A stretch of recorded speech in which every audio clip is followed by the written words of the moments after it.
That's right. That's right, ladies and gentlemen. This is another fucking podcast with your boy, Bill, your favorite cousin's favorite cousin. This is Nerds at Night. This is the Drunk Bantha channel. And this is the Bantha Bunch Show. Let's go. It's gotta be Thursday. It's gotta be Thursday.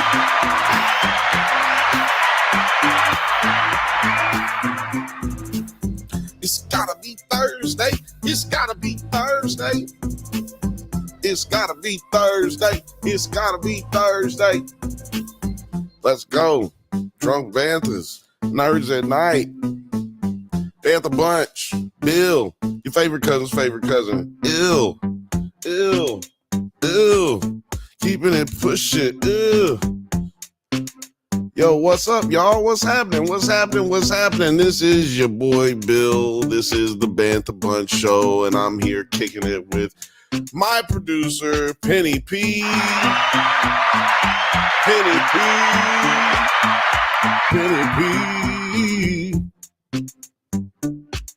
Excuse me. Getting everybody to pour on in here. Shout out to everybody watching on Twitter as well. Yeah, man, big ups to everybody out there in the internet world. I can't get on Twitter right now because I'm gonna play some audio from my phone for the show tonight, so I won't be able to really be on Twitter. So if you're on Twitter, please tweet, shot, X, whatever it's called, whatever it is when you do something on a post, go ahead and do that for us, man. And go ahead and also go on if you're on X, go ahead and make a comment and like and retweet. And if you're on YouTube, man, kick it with us. Make yourself at home. We do this every Thursday at 8 or 7:15. You know what I'm saying? PM Pacific time. What's up, little Frothy? Hi. Happy Halloween. She says, happy Halloween. What's going on? Shout out to everybody over there in Little Frothy's neighborhood. They get it in over there. Shout out to them. They go all out over there. It's a good time. You take your kids and you walk around, and a lot of the parentals over there, they get faded. What up, everybody? What up, everybody that's watching? Little Frothy. Shout out to Books, Gers, and Purrs.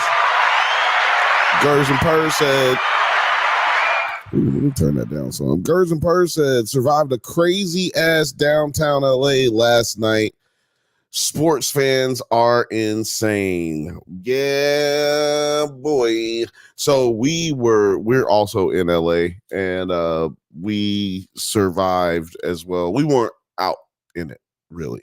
Me and Alex had to record a Does It Hold Up with Morbid Zoo, our good friend. She came and kicked it here with us in studio here at Music and Coffee Studios, and we had a blast. Look out for that. Does It Hold Up? It's Twister, the 1996 movie Twister. That should be coming out soon. Little Frothy showing some love to Gers and Purrs. She said, I'm glad you made it. Because it was crazy. It was crazy. And if you watch that episode of Does It Hold Up that comes out with Morbid Zoo, you should be able to hear all of the fireworks going off, all the explosions that were taking place down here in Southern California. But yeah, man, what in the world was I about to say? Oh, yeah, happy Halloween. I don't have a Halloween button, but I can play a little, what is this? There we go. I can play a little this right here, some Witches Road. You know what I mean? Tonight we're going to be talking about the Chris Brown documentary. I don't remember the name of it, but it's on HBO. And we're going to be talking about my favorite action comedy, like live action television comedy right now on television. And that's It's Florida, man. Yes, that indeed is what we'll be talking about.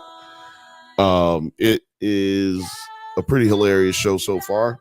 So we're going to talk about it because we don't have time to talk about it on the Drunk Banthas podcast on Mondays, every Monday at 8 p.m. Pacific time. See, I don't have time to talk about it on there. So what we're going to do is, or what we do is we talk about that stuff, the other stuff right here, man. This is the side stuff. The Bantha Bun show is like your side bitch. You know what I mean? You get up with the side bitch on the side on the other days, on the Thursday. You know, this is my side bitch, is this show. Oh man. Little Frothy says, Jesus. Oh, wait, sorry. Gers and Purrs says dudes on bicycles were throwing rocks at our cars in traffic. God damn.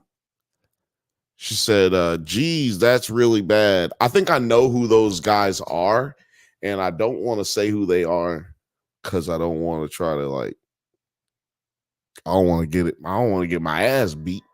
But they are a bunch of Latinos who ride bikes. Like they're like a bicycle gang. No bullshit. They're like a bicycle gang. They're like Insane Clown Posse Juggalo fans, and mixed with just hood ass Latino hip hop fans, and combine them together, and that is what that gang of people are. And it's crazy. Little bit of LA thing, you know what I'm saying? LA, what do you call it? Folklore, little LA knowledge, giving y'all the game over here. But yeah, I'm sorry that happened to you, Gers and Purrs, because that's fucking terrible.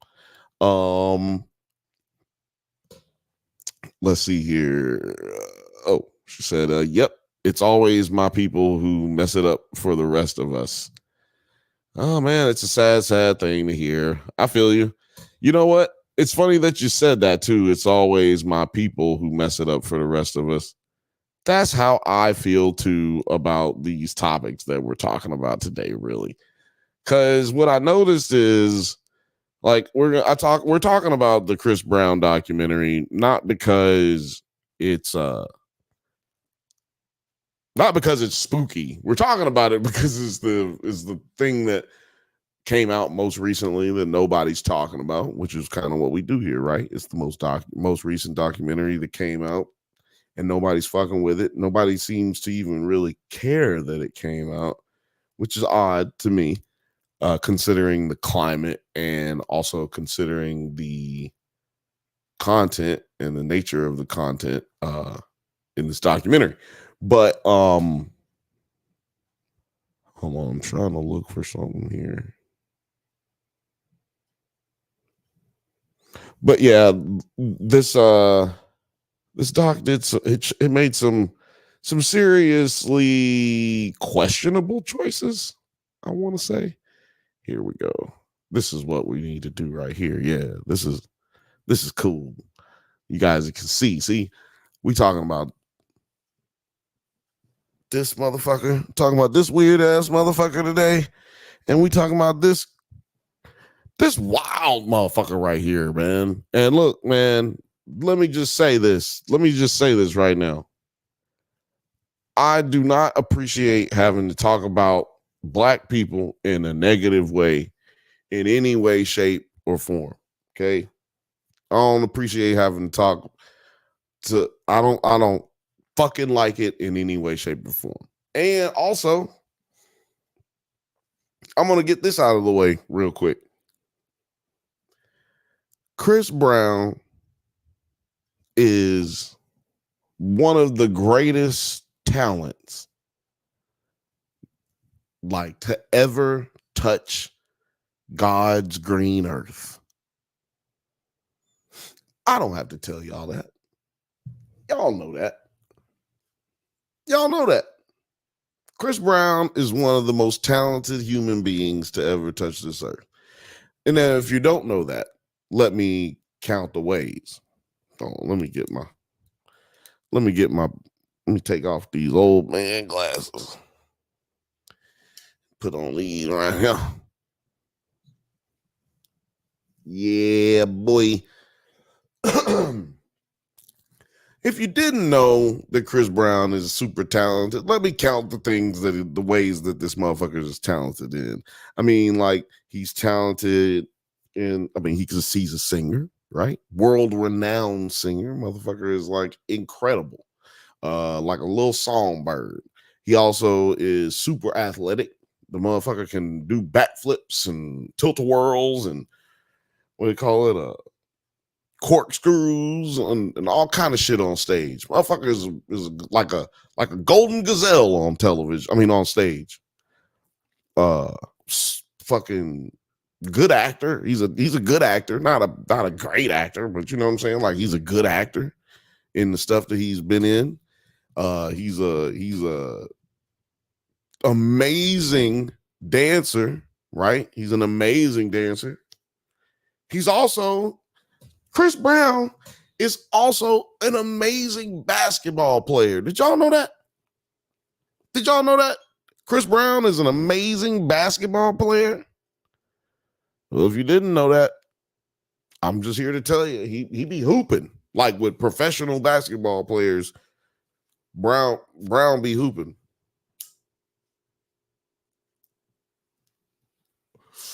But that's not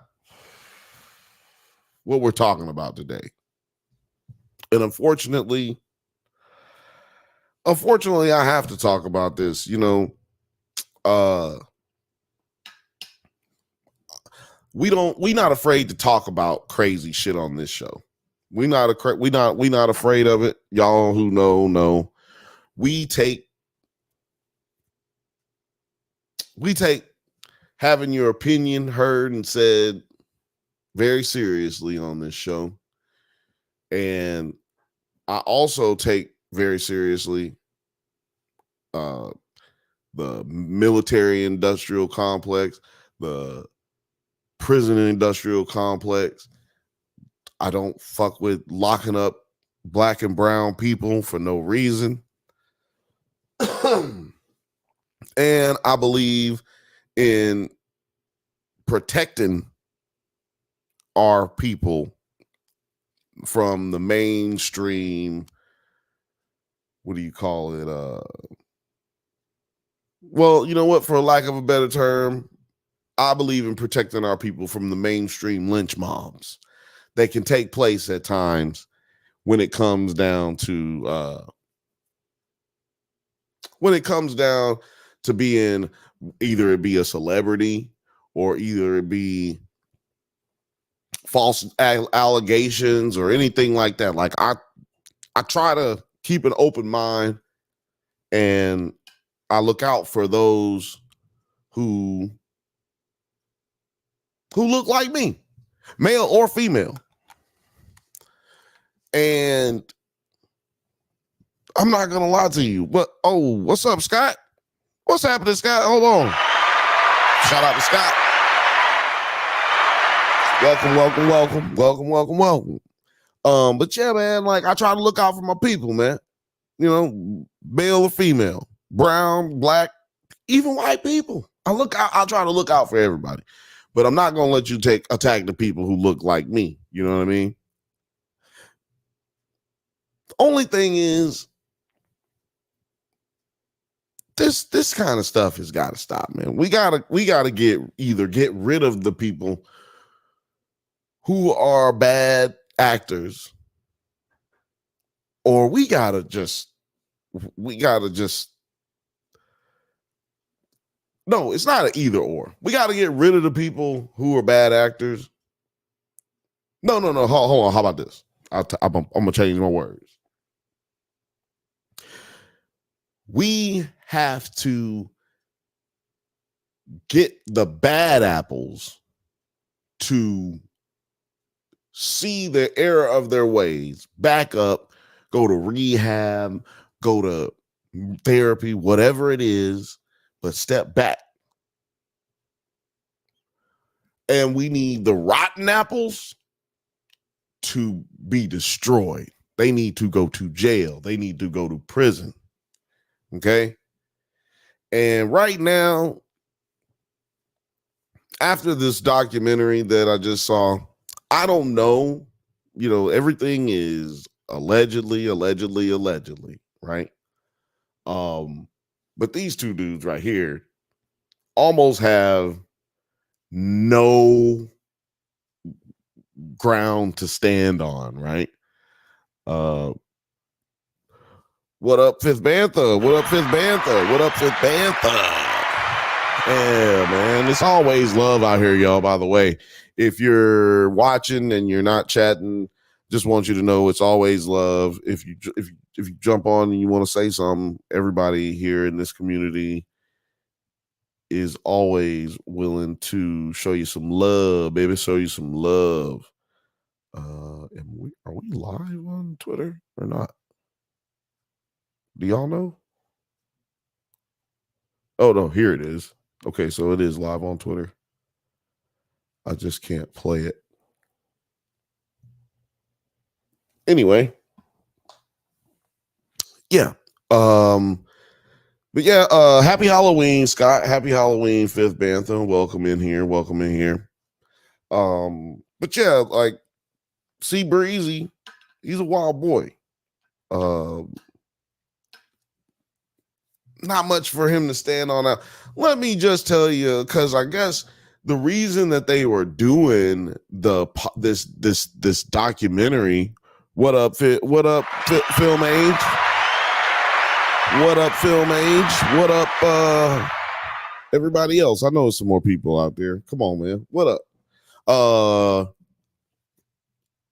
But yeah, Chris Brown, man, if y'all don't know, those who don't know, for whatever reason, I don't know. There's a lot of people who watch this show, y'all, from other countries, you know, India and shit. I don't know what people know, but I know that Chris Brown was a guy who was discovered around like 14, 15 years old and became pretty goddamn popular by 16, 17 years old. Like, he had the world, y'all. This motherfucker was not only coming out with his like own album, but he wrote a song for Wrigley. Okay? Wrigley Gum. And there was like a music video type thing that was for it, like the commercial for it was like a music video type. And they oh my bad, I got the comments up here too long. But yeah, there was like a Wrigley commercial that they made that Chris Brown was the writer for it. Not only the writer for it, but he danced in it, and it was like it was just crazy. It was a phenomenon, apparently, because I just remember the commercial, but I don't remember the phenomenon part because apparently they did it on The Office. I have never seen The Office really. Like, I've seen like 3 episodes of The Office in passing. It's not my thing. And if you like The Office, let me know. If you want me to cover The Office, if I get enough people tell me, hey, you should cover The Office, then maybe I'll do it. But oh, by the way, I am dressed up right now. I got the crop top going. I got some sweatpants going right now. But if you don't know, I am a Hawkins High football player. Home of the Tigers, you know. Just been, been chilling, been running. Actually, I'm a basketball player. I think that's what it is. What does it say on here? Hawkins. It's on the legs. I think it's it's basketball. It's Hawkins basketball. But, I got that J-Bird. Bow! It is what it is. But anyway, what was I talking about? Oh, yeah, Chris Breezy. So, yeah, Chris Breezy comes out with it. Yeah. But Gerson person said, crop top. Okay, crop top. Fire emoji. What was I saying? Yeah. Chris Brown, man, he had it all, bro. He had it all. Brand new socks and drawers. And he was balling every single time he stopped and talked to y'all. It was crazy. But around like 2000 and I want to say 2008, 2000, maybe 2007, he proceeded to beat the hell out of his girlfriend, famous girlfriend, Rihanna. And man, it was over for this dude as far as his career. We all thought, man, this dude, he got to go sit down somewhere. It's over with. It's over with. But it wasn't over. See, Breezy kept putting out shit and people kept watching him. People kept listening. But he never got those endorsements back, Chris Brown is a great looking dude who is, like I said, extremely talented, right? Got a baby face. You can market that guy. You can sell that guy. But, man, there's something inside Chris that's just a little aggressive, And I'm not going to lie, man. I'm saying all this shit at a very high risk and very low reward, okay? Like, I definitely know people who are affiliated with C Breezio. And by no means do I want to see any harm by old buddy, but I just don't see anything but a pattern of self-destruction when it comes to your guy. And it's a lot of people who are going to watch this and they're going to be like, man, why are you trying to tear a black man down? And I will say to you, I am only on this show. I talk about movies, television, and entertainment. This so happens to fall. This just so happens to fall under all of those categories. I mean, what am I supposed to do? Not talk about these situations? So anyway, let me just play a little piece before my phone dies. Let me just play a little piece of the documentary just to get you just to give you a like vibe of, or I guess a description of what took place when he attacked Rihanna. Now, some of this is not very accurate or 100% accurate, but it's the gist of it. And because it was missing some things, I went and fact checked it. But let me play this for you guys.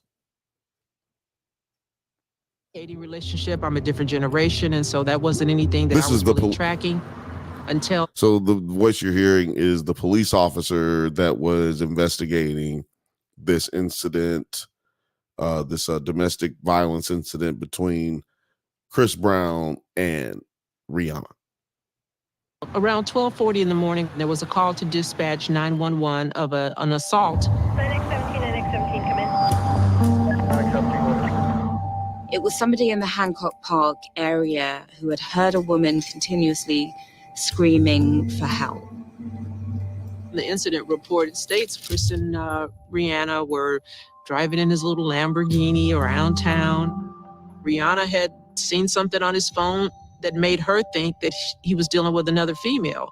And by his own admission, when she confronted him in the car, he kind of got a little annoyed with her. So the nerve of her to have the temerity to talk to him and ask him and question him about whatever it is that he's doing. Chris tried to shove her out of the car, open the car door and get her out of the car. She had her seatbelt on, so that didn't work. Then he punched her in the eye. He punched her in the left eye. He's driving, punching her with his right fist as he drives with his left hand. And this goes on for blocks. And he kept punching her. And her mouth was filling up with blood. Chris Brown had said to her, "I'm going to beat the SHIT out of you." She tried to call her assistant. Her assistant didn't answer the phone. So she pretended that she had and that she was on the phone with her. And she said, "Please make sure the police are there when I get home." Likely she was hoping that this would get Chris to calm down and sort of come to his senses. But when she said that, he said,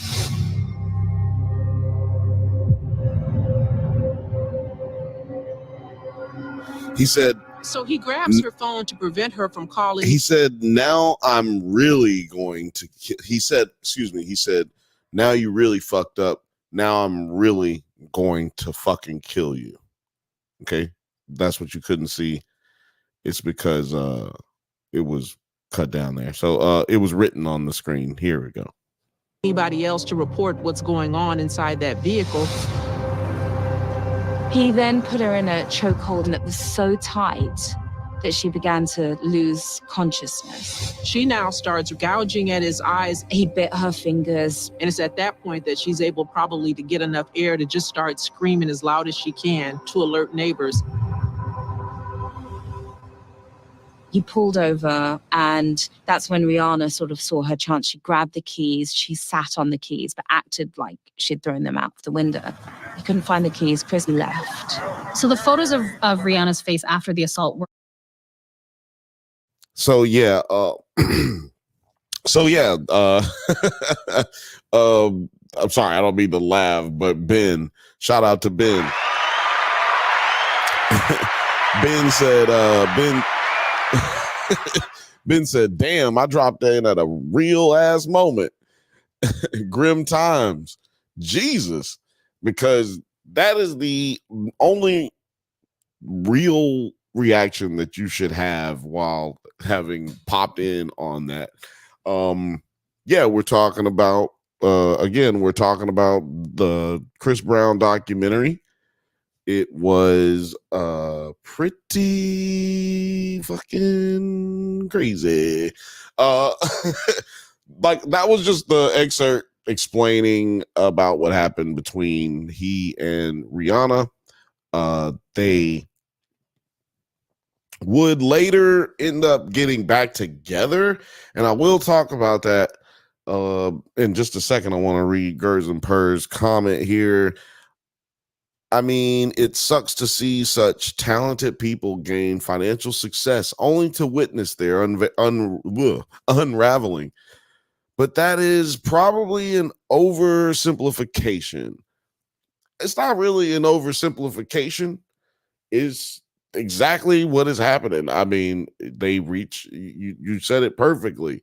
They reach a certain level of success, generational wealth in a sense. But when it comes down to it, we all have, like, everyone has something that they got to deal with in life. Some of us, are dealing with anxiety. Some of us are dealing with depression. Some of us dealing with both.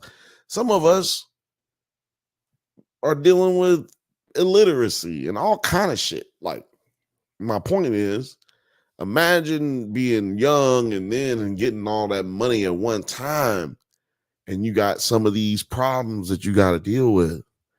How do you handle them? And do you handle them or do they handle you? Right. And so with that being said, the photos came out. Like the most crazy part of the whole situation was the photos. Not gonna lie to you, if you're not familiar with America, every single time the a celebrity gets into an altercation with a female, a male gets into it with a female where there's abuse, physical abuse. Actually, you know what? Also, Rebecca Lobo. So, not Rebecca Lobo's. Hope Solo. She did beat up her girlfriend. So hold on, let me back up. Or was it her sister? It might have been her sister. But anyway, and y'all didn't hear about that, did you? But anyway, when an assault is taking place, when it involves a famous person, even if it's another famous person, if there's no video, it really doesn't matter to Americans. It's so sad to say it. It's so sad to hear it. I know, but it's the truth. Or video or photography. If there's a photo, it's up as well. But there was a photo in this case, and that photo was ridiculous. Like, it was disgusting, y'all. I'm not gonna show it here. And what I liked about the documentary is that they did not show it in the documentary. And the documentary, by the way, is done by the same people who did the Nickelodeon documentary. If y'all remember, we covered the Nickelodeon documentary here on the Bantha Bunch, like episode 5 or something. I can't remember, but you know, we are ahead of the game over here on the Bantha Bunch show. Ben said, heavy shit. I'm about to, excuse me. Heavy shit. I'm about it, but clearly not with it. I saw some shit at the time, but damn. It's like Jordan Peele's Note, where TMZ shows up like, please film the fucked up shit happening despite my well-being. Yeah, it is it's a tell of what age group you grew up in, like what generation you come from, or either relate to. Because I'll tell you why I say that. There's an episode of Punked where they are punking Tyler the Creator, who at the time is either in the middle of the Loiter Squad era or he had just stopped doing Loiter Squad. One of the two. They're like in the middle of it or they just quit. And when when they what they do to punk him is this dude like accidentally catches himself on fire, and he just is on fire and like walking around on fire, and he's just like and it's supposed to freak him out and blah blah blah. Well, Tyler sees this dude catch himself on fire on accident while trying to help Tyler do something. And what does Tyler do? He pulls out his phone and immediately starts recording it. He didn't try to help the dude. He didn't try to like put him out. He didn't try to pull out his phone and call 911. No, he pulled out his phone and he started recording this dude burning to death, or what he thought was burning to death. It was pretty fucking insane. Yeah, I assume he either knew what was up or he was like, man, I gotta get this on videotape because this dude's dead. And I need people to see that that this is what happened. But even if he knew what was up, my point is only that anyone who would think to pull out their phone first, like that's a first thing that you're gonna go to, I'm like, yo, that's wild. What up, Base Beauty? Base Beauty. What up? What up? Thanks for joining us. But yeah, back to the shit. Over here, we talking about Chris Breezy over here. Yeah, the documentary was done really well, but I do not like the this is gonna sound nitpicky, but this is what we're here for. We're here for criticism, man. I just feel like the way that they do certain, like the way that they play certain music behind certain moments diminishes the message that they're trying to send. And it's because of their attempt to over dramatize the situation. I don't know if I'm really saying that right, but it's their attempt to over dramatize the situation into where it, not in my eyes, but it, in my opinion, could make people seem like this is not as a serious of a situation as it should be taken. The levity is lowered. The stakes come down when you play certain types of music behind certain moments, in my opinion. But what was I about to say? As far as Chris Brown goes, I think the dude needs some help, man. You need some help, dog. And like, what I was told, everybody talks about his gang affiliations and whatnot. I was told by very, very reliable sources, more than 3, that Breezy is either, he's definitely a blood and or associated with the Bloods. That's not breaking news, but some people have alleged that he is being extorted by the Bloods, or at least a group of people who are affiliated, who or are Bloods, and they are basically, the mindset is that he's being extorted and he has to keep paying them money, and they protect him, and he's able to move how he need to move, and also they won't fucking kill him if he keeps paying them. That's the alleged, that's the scuttlebutt, that's what people say. I'm hearing, they're eating the dogs, they're eating the cat. It's theories. It's just it's alleged. Who knows? But regardless, it doesn't exclude him from being a terrible person at this moment, or even if the dude is an amazing person, and then, or he does amazing things, he contributes and is a wonderful part of other people's lives, you can still be a monster, man.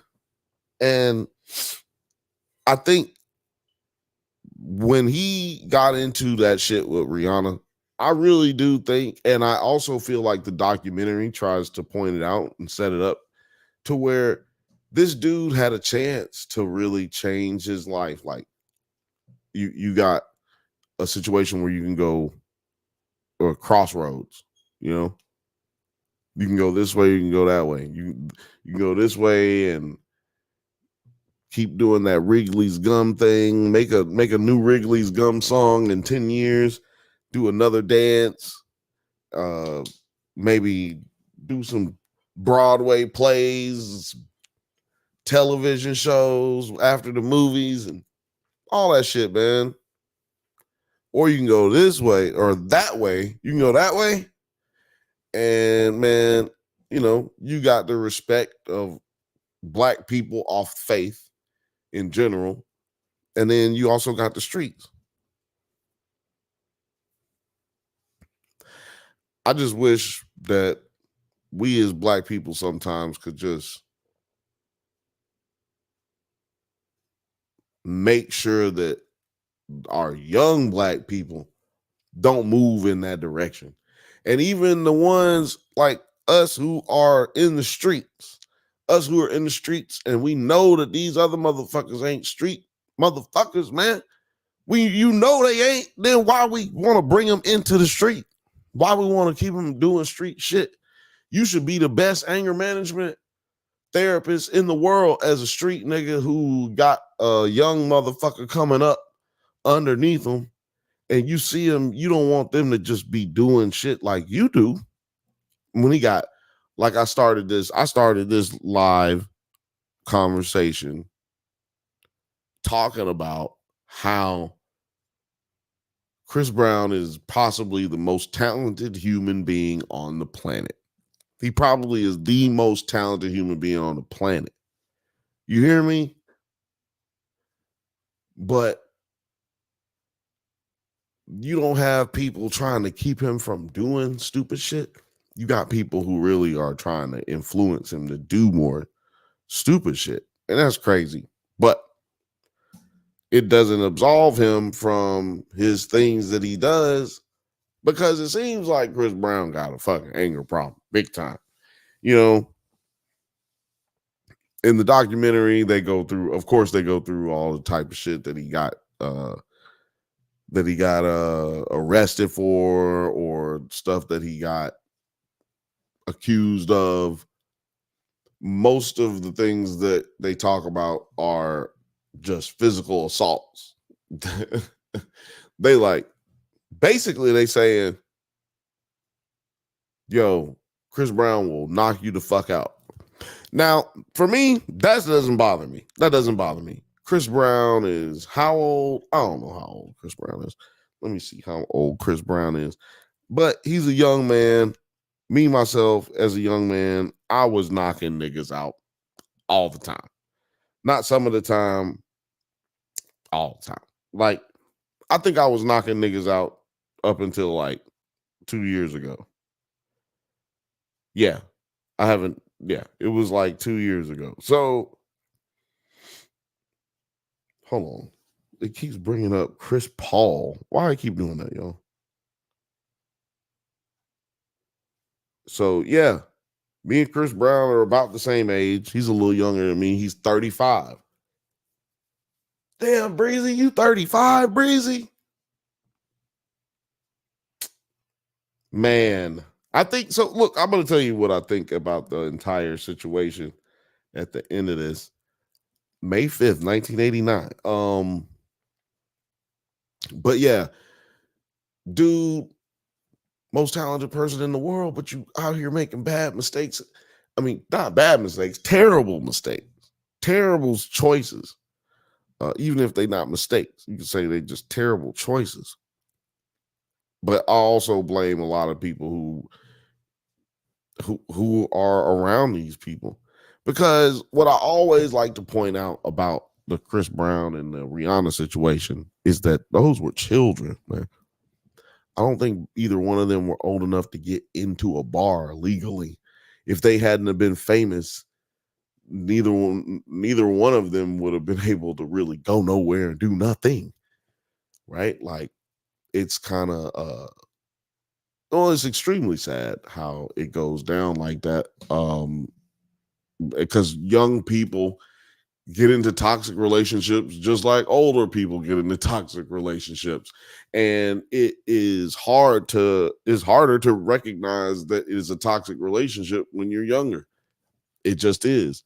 It's hard sometimes, though, and you shouldn't be held accountable for the worst moment in your life. Not held accountable, but you shouldn't held to that standard.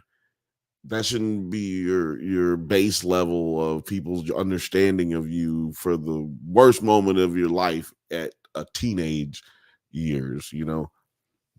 But I guess I'm saying all people make mistakes at that young age, and we expect when we give those second chances, that somebody will honor those second chance and make better of themselves and after having learned their lesson. But according to this documentary, that is not what your boy is up to. Base Beauty says he always been a corny guy, and that's what had me love him from day one. He isn't a gangster, and that's okay. And she also said the most talented people have sinister demons, like David Ruffin, for example. All the Browns. Oh man, the James Brown, Chris Brown, Bobby Brown. Damn, you right. All the Browns. That's crazy. Who else? Somebody else name a Brown that's whooping somebody's ass, female or male. Somebody name them. Ben says, I am ancient at 37. Look, you 37 years old, you 2 years older than Breezy, and he's doing backflips right now somewhere. Right this second. Think about that. He's doing backflips right this second. Ooh, Base Beauty said Orlando Brown, but he has been abused. He has been abused. There's nothing saying that Chris Brown hasn't been abused either. Did not grow up in a stable household, if you will. Gers and Purr says, belated hello to Ben and Base Beauty. I'm washing the dishes and listening. Fifth Panther says, Millie Bobby Brown. Look, just look out for it. It's coming. You're going to find out that Millie Bobby Brown has been beating Drake in their secret relationship since she was about 16 years old. They've been together and he's been beating him to death. I don't know. Maybe you will. Maybe you won't. But she is a Brown. Nothing saying it won't happen.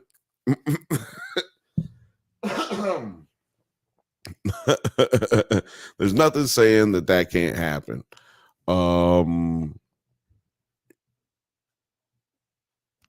Curse and Purse says, oh damn, I didn't make connections to the last names. Yeah, man. Hold on.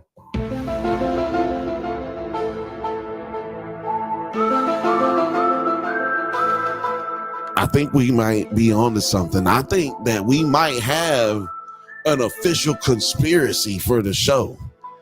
I think we've done it. That's an official one right there. Antonio Brown. Oh, man. Judge Joe Brown. No, I don't know about Judge Joe Brown. Protect everyone with the last name Brown. Oh, man. Ben said Millie's trading out Drake. Oh, Charlie Brown's safe. I don't know. It's like, in my mind, Charlie Brown grew up to be a serial killer because everybody picked on him all the time. Or at least he shot up their high school, at the very least. You know, that's how I see Charlie Brown. He probably grew up to be a menace. But yeah, I highly recommend that you go see Breezio's documentary. I will say, like I said earlier, Rihanna's photos, they didn't show that at all. The photos of her being beaten, they didn't show that. They didn't try to kill him with a lot of the other character stuff that they could have with, like his beef with Quavo, his beef with a lot of other people who have all had sexual relations with Kalani.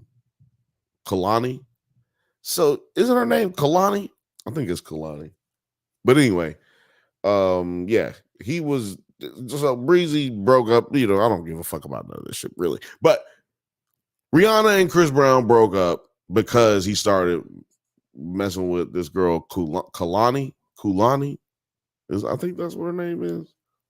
But anyway, so Kulani, she is getting the same treatment that Rihanna was getting, right? He started whooping her ass, pushing her down the stairs and all this shit. And she like breaks up with him because he's still fucking with Rihanna. And Rihanna breaks up with him because he's still messing with Kalani. So then he go back to Kalani, and then Kalani breaks up with him because he's whooping her ass. Now, they move off of that. She tries to go on with her life, but apparently Chris Brown just was like following this girl, stalking her on Instagram, going to the club wherever he saw that she was at, and then walking out with her, like getting in the car with her, making sure she don't go home with nobody. Like, it was some crazy stuff, man. I was like, yo, Breezy, what are you doing, dog? Like, why are you doing that? Clearly, he's doing that because he's a control freak, an insane person. Like, but you just got to relax. Like, you could get any girl in the world if you just be nice because you're Chris Brown. But you just got to dominate a person to a situation in a situation like that. That's crazy that you would take it to that level. Base Beauty, she said, beef with Soulja Boy and Drake. Yeah, he got all kind of beef. And let me tell you something. He will whoop both of their ass. Like, I'm like, that's a fact. He will whoop their ass. And that's why he's out here wilding all the time, because Chris Brown can really fight. He's not, it's crazy. This motherfucker might back. Can you imagine? You think you finna whoop him because he's an R&B nigga and he just do a backflip and kick you in your head? That's crazy, man. It's bad for your reputation. Nobody trying to get down like that. Base Beauty said beefed with Tiana Taylor and had an alleged ruffle with Usher. He was trying to break up the tension between Tiana and Chris at Cascade Skating Rink. Yes, that is a fact that actually happened. They didn't talk about that in the documentary. I want to point that out. Tiana, whatever reason that him and her and Chris Brown was getting into it, having words, it doesn't behoove you as anybody to get into a fight with a woman and threaten to just beat the shit out of her in grown ass full daylight public at a skating rink, nigga. We not in the streets, motherfucker. We at a skating rink with nothing but famous people and money. Like, we in Vegas, big dog. What in the absolute fuck is going through your mind when you're like that? And I mean, we all know what it's got to be, right? It's drugs. There's no way it's not drugs. Come on. It's got to be drugs. There's no way that you go from 0 to 11 that quick, especially not at the skating rink. Gers and Purse said Charlie Brown probably started a gang syndicate. It all started with that damn Christmas tree. That's a fact. I fuck with it. Base Beauty said that's how my respect for him dropped a bit when he got into that beef with Quavo. And I love Chris more than Quavo, but him allegedly fighting over leftover meat with your status is wild. And it's not just she said also he studied martial arts too. I'm sure he's lethal. Shimon Lee. Said Ben said Shimon Lee. Yeah, I bet he's lethal too. I bet that motherfucker, man. Anyway, because he's not a little dude either. Let's see how tall Chris Breezy is.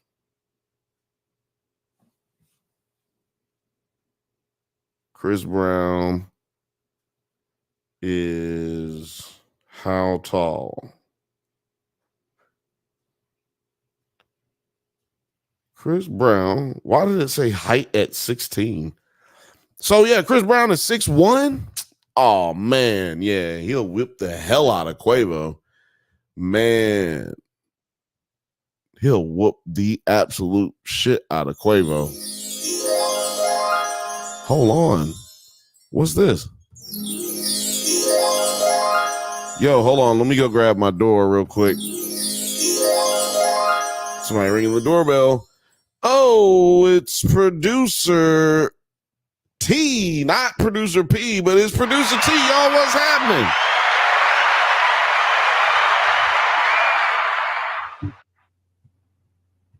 Salam alaikum, my brother. Y'all don't understand. If y'all don't understand, man, producer T, he been out around the world, all around the world, and he ain't been player hating. He's been congratulating. I've been doing all these new different little bubbles and all this different shit. I'm trying to see what works. I like this though. This is funny. I don't know why I like this, but I do like this. Karuchi, I think maybe that is her name, Lil Frothy. Thanks for that. I think her name is Karuchi. I was saying Karuthi. I don't know. I mess up shit like that, man. I'm not good at that kind of shit. But yeah, man, we're sitting here talking about Chris Brown documentary. You see the Chris Brown documentary? I have not. I'm so behind on a lot of things and just haven't been watching nothing. Like, I wouldn't say like only one of our hotels like had an actual TV in it. Oh shit. Hold on. So yeah, let me go ahead, man. You need to go ahead and tell me about the whole thing. Yeah, you got to tell me about the whole thing. I'm completely ignorant. I'm very American in the sense that I've never even been out of the country for real. I mean, Mexico and Canada don't count. If you went out of country, if you went to Canada or Mexico before 2004, then it doesn't count. I kind of count them because that puts me at 13 countries now. But everyone who doesn't know, or who doesn't follow me on the Instagrams, I was in Morocco for the week of my birth. And it was pretty dope. Yeah, man. Happy birthday to you.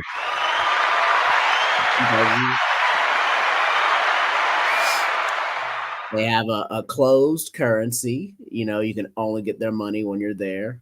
I went out to the Sahara Desert. I did the little tour where they take you out to the desert. That was fun. The desert has a lot more flies than I imagined. I didn't really think they had so many fucking flies until I got out there. Damn. Fucking full of flies. Morocco's full of fucking flies. Oh man, when I first moved to LA, that's how I felt. Like, god damn, there's way more flies out here than I thought there were gonna be. I feel like my light is too bright right now. Jeez Louise. And I think the best way to like just kind of, you know, you can't really describe it as much as I gotta just kind of show it. So here, let's see. Show and tell. It's a game we play when we want to say I love you. Oh, shout out to everybody who went to a historical black college. Shout out to everybody who went to the Magic City Classic last weekend. Magic City Classic was up and popping on Saturday. It's always in Birmingham, which is known as the Magic City. And it's always a good time. It's always a good time. But yeah, Alabama State won. Alabama State versus Alabama A&M. is the game, and Alabama State won. Shout out to Alabama State. Had a lot of cousins that went there. Had a couple cousins who played football there. So, yeah, congratulations to y'all, man. It was good times. Good times. It's crazy. That shit is all up on your face right there. I can't move it, but it's all good. So yeah, the other part of the documentary had your boy right here down underneath Terry's bubble, and that boy right there is Die. Yeah, see him? He's right there, right there. The microphone coming out of his head. Now, it was shocking that Diddy was in this documentary to me for half a second. And then I remembered that I talked about it on this show that Diddy is actually involved in a few indictments and lawsuits that Chris Brown is in. He is a co-defendant in a lot of the when I say a lot, I mean a lot of the lawsuits that Diddy has had pop up in the last 2 or 3 years, not including what's recent. I'm talking about like in the past 2 to 3 years, maybe even 5 years. Diddy is always involved in the alleged sexual assaults, not the like physical assaults. Because I will say this. Everybody's innocent until proven guilty. You know what I'm saying? Blase. But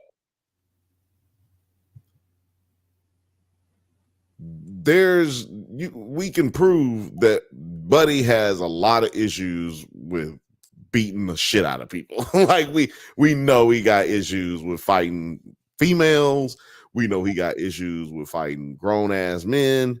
And we know for a fact that he wins 99% of all these fights. So he doesn't have a good leg to stand on. So and you would think that he would maybe associate with less violent and sexually charged people, but he doesn't.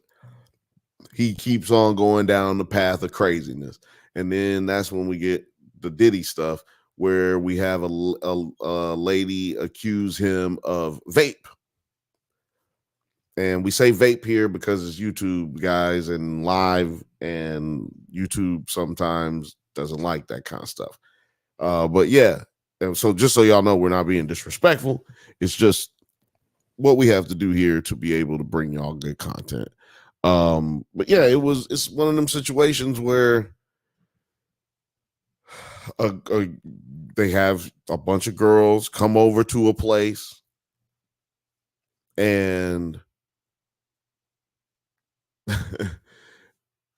you're the quote unquote talent. I'm gonna talk like a dude tonight. I'm gonna just let y'all know I'm about to talk like a dude.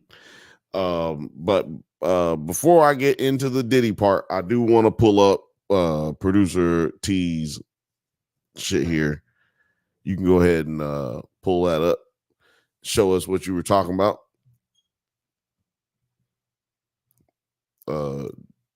T the Morocco mole. Here, I'll let you pull that up. But yeah, dude was with this girl. I don't even want to say he was with her. Actually, I'm gonna pull it up. He was definitely talking to this girl who definitely was approached. Like, if y'all don't know how famous people do it, they don't approach women. Like, let's just say I'm famous, right? And I don't approach a girl who I want to talk to or have sex with in person. Like, I don't talk to her. I go send somebody out there to go get her. And that's what happened. This girl, this girl came up and she got his number and from this other dude, and he was like, yeah, he'll call you. So he calls her and he's like, yo, what are you doing? She's like on the beach, just sitting around doing nothing. And he's like, yo, I'm at Diddy's house. And she's like, oh, word? And he's like, yeah, come through to Diddy's house. And she's like, oh, hell yeah. She's like, what else I gotta do? I'm broke. I ain't got no money. Like I'm trying to figure it out in LA, you know. And this dude's just like, yo, come to Puff Daddy's house. Oh, okay, boom. So she rides up to wherever it is. I don't want to say where it is because I don't want to be wrong, but anyway, and it's like out on this yacht. So it's like, I guess Diddy has a yacht house, and he has his house, and then he's got another house here in LA. So they're at the yacht house, and long story short, she ends up getting drunk and ends up getting roofied. We have to assume she had 2 drinks and like was unable to control herself.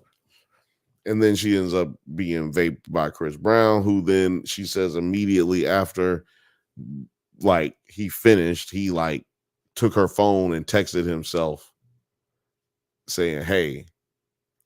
And then a relationship then started because like she did continue, like she was very terrified. It was not something that she wanted, and it was not right. It was fucked up, but she didn't really know how to go about anything after that. She didn't know how to talk to anybody about it. And this dude is still texting her. So she's thinking maybe she can she's a dancer. So she's thinking she can maybe get brought on tour with him or something. And the problem with all that is the problem for her in that is that people are going to view it a certain way. Like, oh, she was just trying to get money. And she was trying to take it, not take advantage, but get something out of knowing Chris Brown. So that's why she's trying to retaliate at this point, because blase. I don't think that that's really what the case is in this situation. This girl seemed pretty earnest in what she was saying, but she did have to, she did decide to keep herself anonymous in this. Let me see if I can pull up this one clip. Like he was just like, show me what you're wearing, and oh, you look so good, or whatever. Okay, yeah, no, this is perfect because I wanted to talk about the text messages and stuff that they had between each other, and this is a little bit of it. People do make mistakes and other things, and I still was so confused. 2 out of 3 sexual assaults go unreported. We have a lot of stereotypes about rape, but if you're not ready to acknowledge it to yourself, Are you on the screen right now? Victims. Say that again. Are you showing the screen right now or just playing the audio? I'm just playing the audio because I don't want to get hit with a copyright for the screen. Yeah. So after that, he would randomly call me like every few weeks. It was kind of more getting into the sexual nature. Like he was just like, show me what you're wearing, and oh, you look so good, or whatever. Then he would sometimes say like, oh, send me a picture or send me something sexy. And so he would say that over the phone. And so then I would text it to him. And then that's what it mainly was over the course of the next months. Most of our communication was like FaceTime. And now that I'm looking back, I'm like, oh, duh, FaceTime, cover your tracks, because I can't prove anything you say. But the thing that I saw he responded mainly to was like me being sexy and stuff. I'm like, okay, like, let me just, at this point, like I convinced myself. I was like, well, this is what I gotta do, then this is it. You're like. So yeah, then she goes on to they go on to play an audio of her basically begging him in a voicemail to like just text her back so that she can then just and tell her that he doesn't give a fuck about her, so that she can just move on with her life. But he doesn't answer. He doesn't respond to it. Now they go to court and whatnot, and of course, he presents all of this evidence against her. And then she also, though, presented his evidence without the text messages that he had responded with. He only presented it like she had been texting him and he had never responded, right? So it's one of those things where he was definitely trying to manipulate the situation, or his lawyers were definitely trying to manipulate the situation after the fact. Scott, what is happening? How's it going? Scott says, are you guys fans of the Scream franchise? Absolutely, sir. Absolutely. Maybe I'll pull up one of those videos and play a little bit of it in just a minute. But Talking Turd. And shout out to Scott. Shout out to Scott, by the way. And Talking Turd, what does it do, sir? What does it do? Shout out to all y'all, man, that are watching right now. I know y'all could be doing any goddamn thing in the world right now, but you're here hanging out with us, man. Happy Halloween, baby. Yeah, if y'all don't know, I am dressed up. This is not how I normally come to the show, but I'm dressed up today as a basketball player for the Hawkins High School. Stranger Things, guys. It's the dope shit that's going down right now. It's Halloween, baby. And this is the only Halloween song that I got. That's why I play. Yeah, I was like, what is going on right now? Oh, Ben says, hi, Terry. Scott Walker, do you believe Stu is alive in the Scream franchise or not dead? Wait a minute. I don't know, because I don't want to Scream. That's like, what is like not, this is all a you mean he's a ghost? What does not dead mean? Hold on. Look, maybe I read this wrong. Do you believe Stu is alive in the Scream franchise or not dead? So that's a ghost, right? Not dead is a ghost. I think it's a typo. I think Stu is dead as a motherfucker. What are you talking about? Are you ready to show the photos? I'm gonna bring you back to the stage when you're ready. Just let me know. Let's go. Talking to her said, didn't Jay and Silent Bob show up in one of the Scream sequels? I don't remember. I don't know. Maybe. That might be true. I can't remember, dude.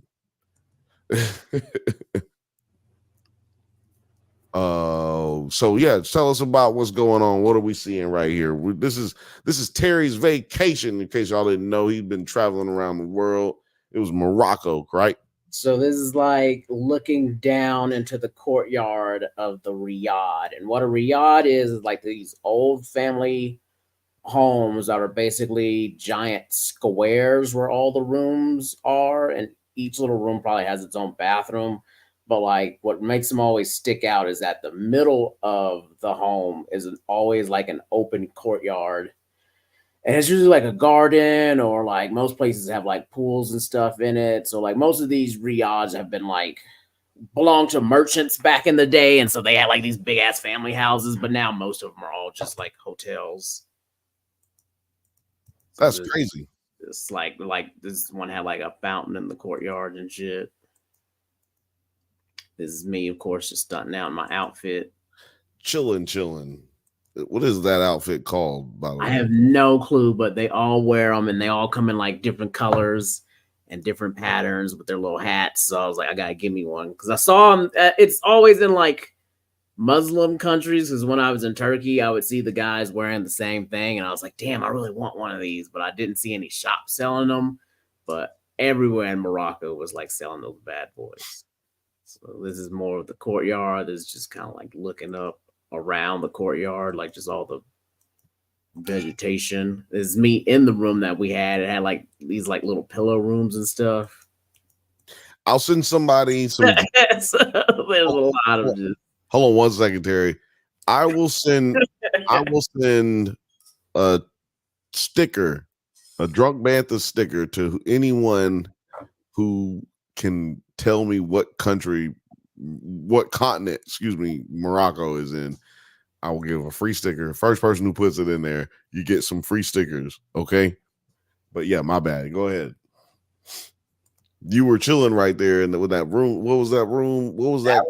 That was actually our room that we had. Wait, this is like your Airbnb type shit? Yeah, the Riyadh. So like there's other people that stay there like in the courtyard, but no one was around at this point where I'm just goofing around with the camera. That is dope. But it was a super pretty place. Was it once we left there, hold on one second. The people, because I want to ask about the people there. Was it like were they well, first of all, I don't want to ask were they nice, but was it like, you know what I mean when I say that though, where there's like, was it like openly friendly type situation, and did they speak English? Was there some kind of language barrier? People speak like 4 or 5 different languages, because you gotta remember, well, Morocco was, it was Berber and Arabic first. So that's their real first 2 native languages. Then it was colonized by France.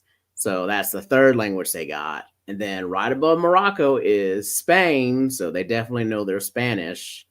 And then you would say English, because they have a lot of English people come visit. And then I saw them also speaking Italian and Chinese. God damn. Chinese is wild. Yeah, there's Chinese tourism is like going everywhere. They're going everywhere. Well, yeah, there's a lot of Chinese still going into Africa because like steel is one of the only things that Africa doesn't make, or you know what I mean, because it's not naturally, like you can't, there's no natural deposit of steel. You have to galvanize and create it, right? So and we keep a lot of, I didn't know this until recently, but we keep a lot of things from being able to happen in, whoa, that is, my bad. No, it's just, let's go back to this. It's just, yeah, I also thought Morocco was a whole lot browner, and because the Sahara Desert really basically starts in it. Mm-hmm. All these valleys and everything, and apparently all their water comes from underground. Look like California.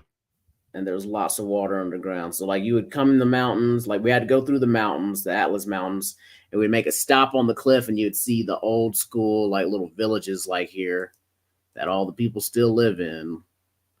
But like they'd be in these valleys that are just super green. Yeah, that is, looks so you're just like on top of it, you see the village and everything. And like this right here would be like the mosque. And he was telling me while we were here, like the school is like right up here. So everybody in the village and shit who's down here all have to like walk up this bitch just to go to the school. God damn. That like, and they do that now? Yeah, that's still a village. One thing I noticed was that there was a lot of construction going around towards the bigger like villages, where they just like building houses like kind of crazy. So I kind of feel like they're trying to get rid of a lot of these little tiny villages and stuff and make people move into the bigger cities. That's interesting. Like kind of like a reverse gentrification. Yeah, it's something like kind of like Vietnam's also doing. Right. Or they're trying to like make it's like look at these things like they're and yeah.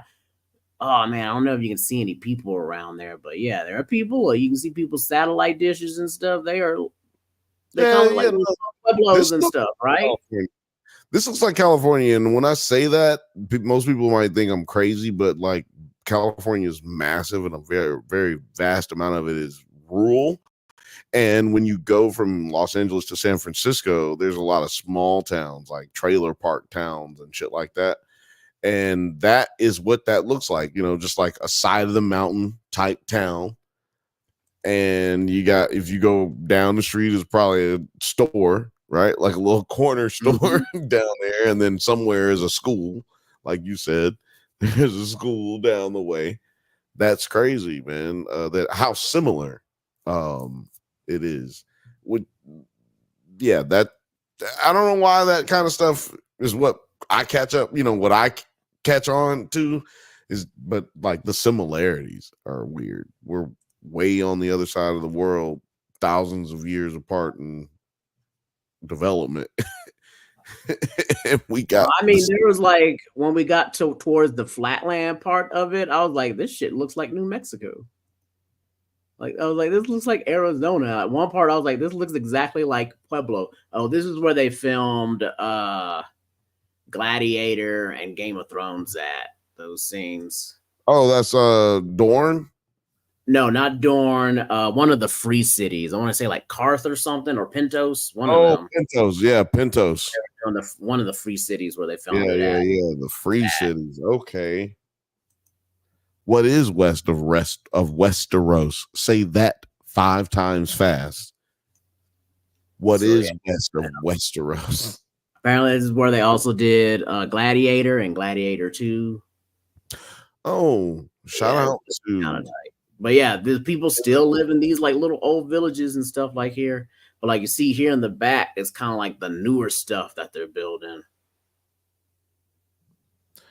But no like skyscrapers, no like no, that'd probably be more Casablanca. That's more of a major type city. Shout out to Casablanca though, for real though. That's Marrakesh. I stayed next to this. I don't know if I even got a picture of it. There is. Nope, it's on my phone. But there's this mosque that's about, I want to say like maybe 6 stories tall, and no building is allowed to be taller than that building. That's crazy. I mean, I understand that. Yeah. You know what? That's another similarity. Like we have an ordinance like that in the neighborhood that we live in, and you can't have a building that's taller than one building that we have over there, which means you can't have that a building that's 3 stories taller than 3 stories. Excuse me. Yeah, that's interesting that they got the same kind of rules. Like, you know what I'm saying? These are places that are thousands of years older than us, and they got these same rules that have developed. It's well, like here's one of the old villages we went through in the Gorges Valley, and it's just like, look, it's just all desert right here in the background, but look how like fucking lush and just green this shit is. And then there's a little village they all lived in, and this is kind of more of the newer stuff. Yeah, there's the mosque. You can always tell the mosque by the ziggurat. The ziggurat? Yeah, I'm pretty sure that's what that's called, the little tower, or I'm just making that up. You know what? I don't know. Hey, I don't know. I have no fucking idea. Yeah, like here, this little nigga right here, the motherfucking hustlers. God damn, is this a hustle culture, bro? Like always trying to get their little money, trying to sell you stuff, talking about it's handmade. You know, my village makes this, and it's like like you and everybody else on this 6-mile journey I just took must be from the same damn village, because all you niggas are all selling the same 5 fucking things. Yeah, you feel like a whole a-hole. I know, like you. Come on, man. I'm not one of these tourists like that. I know what y'all doing. Like asshole when you walk down a few miles down, and then there's a guy selling the exact same shit that you just bought. And he probably selling it for like 50 cents less. See, I was mad because like I bought the scarf for my head, and then like we went like a couple blocks down to this place right here, and this dude had the way better patterns. Like you see these, I was like, God damn it. God damn. I was mad that we bought the scarves from the other dude, because like as soon as we got to this dude, I was like, damn, this dude got way better patterns. Yeah, those patterns are. But yeah, I was just so impressed because it was just like, look at all that brown, but like look here in the valley that they got all of this shit just growing like crazy. Did you get any photo photos with any of the native people. You know what I mean? Hell no, because they make you pay for that shit. Wait a minute. The That's what man, I wasn't joking about being the city for the hustlers. Like anytime they're like, "Oh, let me help you take a picture," or it's like, "Oh, do you want a picture with me? I'm wearing my little outfit and everything." Hell no, they'd be like, "Come on, man, 50 dirham, 20 dirham." Like they be trying to get that money. So like, no, do that shit. Like all the videos that tell you when you like look up about Morocco, kind of like scams and way they make money is like. Oh, and don't get lost and have them try to help you. Like they'll try and help you, but they also you need to have some money on you if you want some help. You know, again, the similarities. Hollywood, they have like, well, if you guys are ever in Hollywood and you want to go down the Walk of Fame and you want to take pictures with all the weird people down there by the Chinese theater. They're all wearing costumes.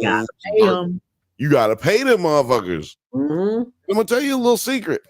I was there when a lady got stabbed by someone because her and her boyfriend didn't want to pay after taking a picture with a dude who said he had a sign around his neck. It was cardboard. And it said $1 for a picture. Mm-hmm. And they took a picture of him and they didn't want to give him $1. And like 6 people attacked her boyfriend. And then he stabbed her. And she actually ended up passing away. Shit. And they ended up taking this dude to prison. But my point is, and so all these people, they come in groups. They'll be like separated, but they'll group up quickly. So if you don't pay them, you'll get mobbed and surrounded. Exactly. So make sure if you read a sign that says to do this, this, and this for $1, you better or whatever how much it is. Yeah, exactly. Like Terry said, you better do it.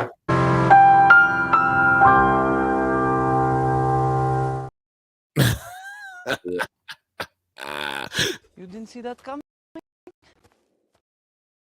So here's me at the hotel. This is when we actually got to the desert because we had to go through the gorge and everything. And this is like, you don't really go into like the deep desert of the Sahara. You're like at the like tip of it. But like you see how like you can see how far deep it goes, but the civilization is just like 10 miles the other way. You can see it. But yeah, that's like the deep going into the desert. And then here's so like little tent camps you can get to rent at. But yeah, you can rent like you can camp out there. Yeah, you're at a camp. It's called the desert camps, and there's like 10 of them that are in this little area, and you can see all their different lights at night. And this is like ours that had like different rooms, but they're all on like at the beginning of the desert. So it's like if I felt like just wandering away at night, I could have got lost in the desert if I wanted to. But I was like, yeah, I went like to this little dune part walking by myself, but I didn't go any farther. Man, yeah, no, I wish hold on. Do you have that video of you walking through the sand, like sandworm walking?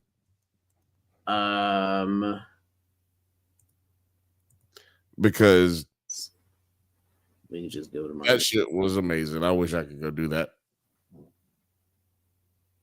Gers and Purrs says, yep, that sounds about right, Bill. I don't remember what I said, but yep.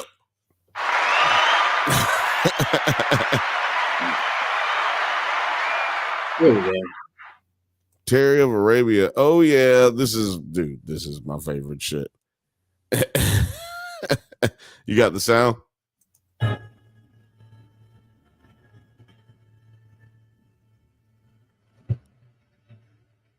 It's in there.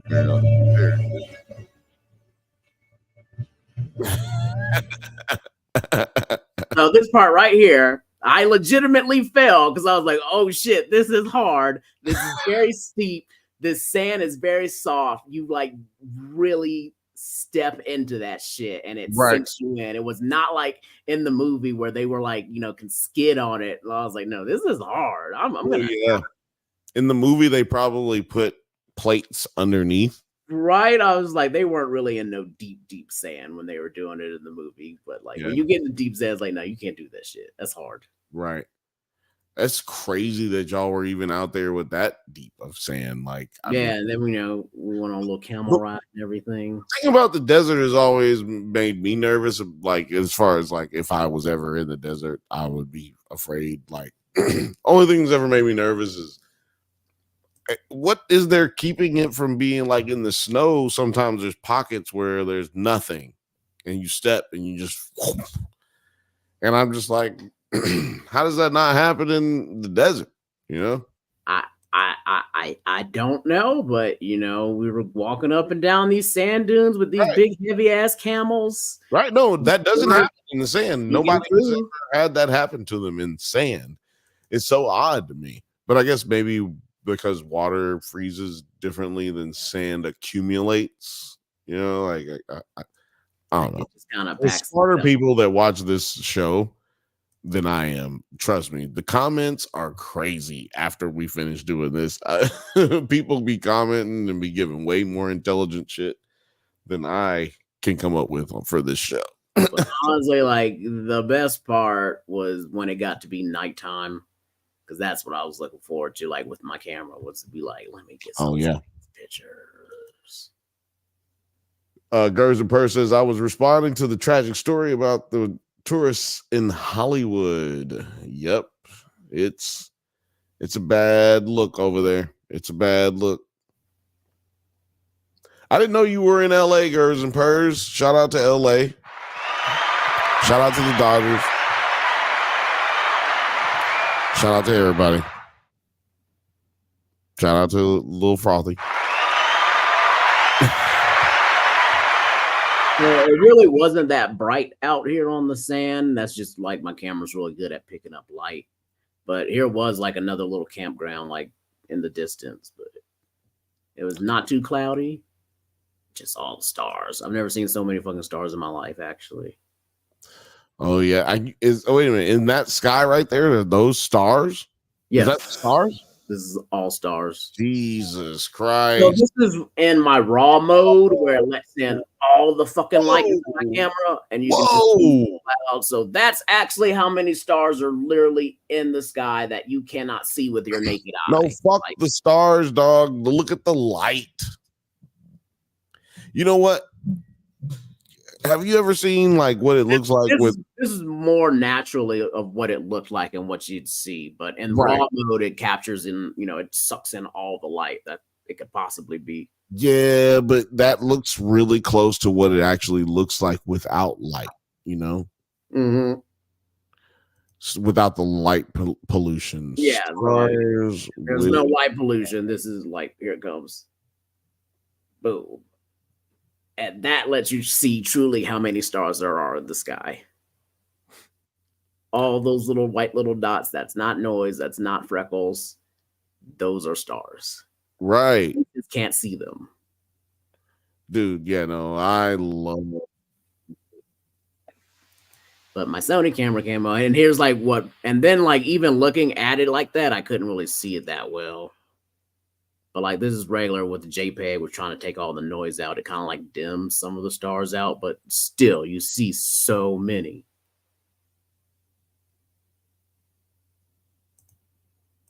It tripped me out. I wanna bring this up real quick to play this because that's about it. No, that was my trip. Went to the desert, went to the stinky city.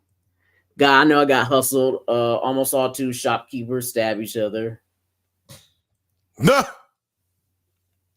Oh man, that's crazy. Oh, whoa. I wanted to show you guys this real quick because this is what I was talking about. Like, I'll play that whack ass music, but stars without light pollution. This is where they've taken the light pollution out with the time lapses. So like what you did is basically like the same thing is what I was trying to point out. Which, yeah, if you guys ever get a chance to go out into nature and experience some just beautiful stargazing, I suggest highly that you take advantage of it. Why is this so close? Whoa, hey, back up. What? Well, yeah, and that was like using that was my wide angle lens on it too, but you know that has like an f-stop of 2 on it. Put it on that long exposure, you know, make Right. it was like on like a 5-minute exposure where the camera just had to just sit there and then it would like get all that in. It was fun, you know. I was out there, you know, nobody was bothering me. I was chilling, had my little hash. I felt like an old timey astronomer back in the day, which I'm sure they were probably smoking hash in the sky too. Big chilling. I did want to pull up this house here that somebody was talking about. Was it who was it? Eric? Also, just a quick shout out to Reddit users everywhere. You know, I love the Reddit community because if it wasn't for them, I wouldn't have met my homie in Morocco who hooked me up with some fine hash. So, you know, Reddit's a great community, despite what they say. Oh man, this thing is glitching. Hold on, I gotta get rid of all these boxes. I'm playing too much shit, is what it's trying to tell me. They do talk to her, they do, and I had to get me some, and it's cheap. What was that? The hash, I got 5 grams for 35, and got it delivered. I was trying to bring this up because Scott asked me about the Stu's house. Would you guys stay at the Stu house? I actually did the one for the Beetlejuice house recently, so I want to see if I can win that. Wait a minute, what you did? What now? How he says that it's on Airbnb. They also have the Beetlejuice house to try and rent on Airbnb. Nice. So this is all. I don't know why. I just want images. There we go. It keeps trying to show me these other websites, so it keeps messing up my stream. So just so y'all know, I can't bring it up for some. Wait, here we go. Open up image and tab here. There we go. Dude, no, I'd totally rent this out. What are you, crazy? You crazy, Scott? Of course I would rent this one out, man. This sounds fucking dope as shit. They got the best hash in Morocco. Okay, I'm ready. I'm ready for it. Little Frothy says, so sparkly. Talk about the stars and whatnot. Gers and Purse said I was responding to the. Oh yeah, no, I got that. Oh, my bad. But anyway, yeah, we would definitely go to this murder house. Psh, crazy. This looks freaking amazing. And why was Stu such a fucking brat? Look at this house. They had nothing to complain about in life. It looks like they're by water and shit too. Man, get out of here. Talking Turd did answer the question. He said North Africa. Yeah, he did. I put it up earlier. I started, I think. Yeah, I started. So, because he is owed a hoodie, a t-shirt as well. And Alex is in charge of that. And he is going to send it. I have told him to send it many times. And yeah, we got a lot of stuff going out to a lot of people this year before Christmas. There's a lot of people going to get a lot of surprise gifts. It's going down, dude. It's going down. I have some stuff from Comic-Con that I wanted to give away too. So it's like, yeah, we got giveaways lined up. Yes. And I have gifts for our team. I always keep forgetting, like, I got to send out our morale gifts. I like to call them. And I want to say this. If you can hear my voice and you are in the LA area, you are welcome to attend the Friendsgiving that we will be having sometime in the next 2 to 3 weeks. Make sure you hit, well, no, it's in the next 2 weeks. Sometime in the next 2 weeks, we will be having, I think maybe next Saturday, we will be having Saturday or Sunday, maybe Sunday. We'll be having Friendsgiving. If you're in the LA area, DM us on Drunk Banthas. It'll be dope. All you gotta do is bring something and it's on and popping. But also, we're going to be at WonderCon in Anaheim. If you're going to be at WonderCon, hit us up. It's going to be going down. But before, well, actually, I want to move on real quick because there's this show. I don't know if you've seen it, Terry, but it's called, excuse me, it's called It's Florida Man. You seen that yet? I heard that it was a show, but I have not really seen it or looked into it. Dude, I watched it and it is funny. People have compared it to Drunk History, and I can see why they would, but it's actually more like 1,000 Ways to Die, if people remember that show, than it is what do you call it? Drunk History. Morgan, god damn, look at that. Morgan was the first one to explain it to me. Like, he was the one who told me about it, and I was like, oh damn, that's crazy. And now I'm hooked. I think I'm hooked. It was kind of inevitable. There was no way that I was going to watch this and not get hooked on the show. Now, just so y'all know, I know everybody knows or has heard of Florida Man. Florida Man did this. Florida Man did that. Florida Woman did this. Florida Woman did that. I cannot stress to you enough how unique it is in Florida to any other state in this United States of America. And that goes down or trickles down even into their government, even into the water. It is a law in the state of Florida that when the police respond to an incident, they have to provide all of the information to the press, like all of it. Every bit of the police report that is taken in the scene, immediately they have to give it over to the press. So that is why when you see in news reports, the first thing they say is Florida Man, because they don't have the permission of the person involved to give their, like, to present their name as the piece of the article. They can then give you like this subject in the article, but they can't use your name as a headline because they're just basically putting you like you are the fixture of their piece. But if you say Florida Man does da da da da da da, like, oh man, they're able to kill off of that in Florida. Well, now that's where you get the history of Florida Man and why they actually say it and where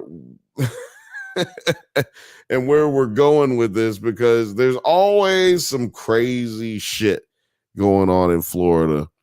And I want to play this one guy, like the start of the first episode. So there's 2 episodes out right now. I think the 3rd episode comes out Friday. I want to kind of play the intro because the intro kind of explains exactly how ridiculous this show is. I think they're not going to let me play the intro. Fuck it. I'm going to let this ride. Nope. No, you know what? I'm gonna get the in here. No, we're not doing that. What you're about to see may be dangerous, illegal, unethical, petty, misguided, immoral, and most definitely stupid. True. Sort of. Yeah, this is a weird fucking show, man. Because it's Florida. This first story took place in Orlando, Florida. And they do a good job of setting up a dramatic vibe to it, as opposed to it being like just, well, this crazy story happened to me. You know what I mean? Like, it does have a more dramatic element to it than say the drunk history stuff. Drunk history stuff is just like straight hilarity. But the first story starts off with a guy who has a fan. Well, I've never been more in the zone. My pupils are ginormous. I lift my hand up and I go 1. I'm completely locked in. 2, I see dollar signs in my eyes. 3, I wasn't even thinking. Like, that really wasn't me. I was, I guess, like a murderer in that point, or a butcher. I was just, this toe needs to come off. I need to eat it. I need my $4,000. Okay, you know what I'm saying? That toe needs to come off. I need to eat it. I need my $4,000. Now, these are words that were all said together at the same time to describe an experience that no one should ever have experienced. Now, I know y'all thought, man, why is he playing this shit? I can't see it. What is he talking about? And then when you get to that toe shit, then it's on and popping. So we get this guy who literally is thirsty for money to a degree that he is willing to, risk his entire life or his safety to get tickets to Base Nectar. Based in Orlando, Florida, and I'm currently a cast member at Walt Disney World. God damn. I guarantee you, this nigga does not have a job at Walt Disney World anymore after this story. This story begins to take its shape in the summer of 2019.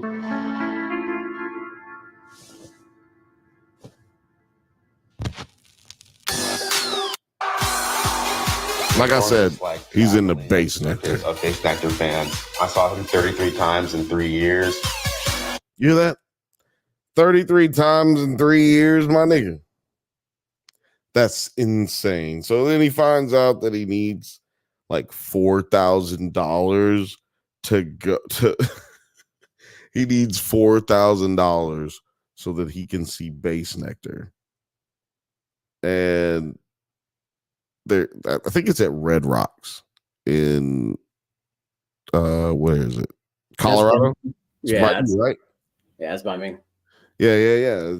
He wants to go see them in Red Rocks, I think.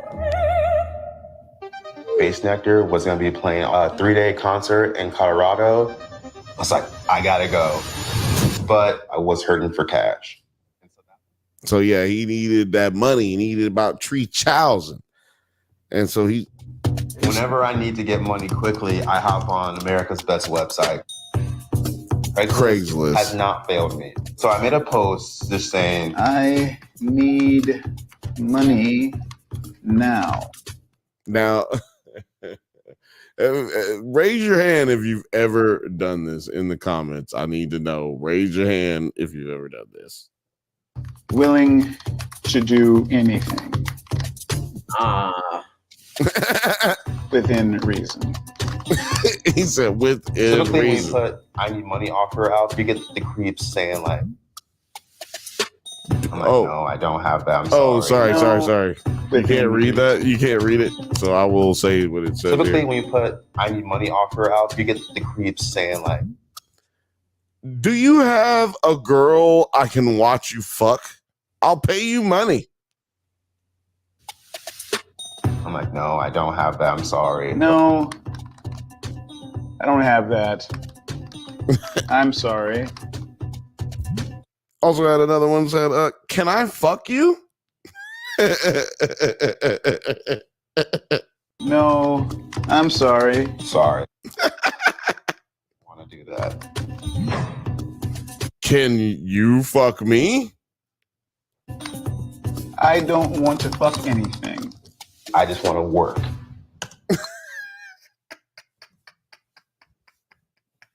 So this guy is, remind you, still looking for like base neck. This is base nectar, right? Now, I don't know how many of y'all are fans of base nectar, but I hate that kind of shit. I like techno music. I like drum and bass. I cannot stand most of you festival motherfuckers, man. On God. And it's been proven that most of y'all are like child molesters and fucking sexual assaulters. Like that's actually a fact. A lot of y'all get accused of that kind of stuff, which is weird. But I digress. But then Steve messaged me. It was pretty intriguing. It's pretty intriguing. So I responded back saying, I'm your guy. What's your fantasy?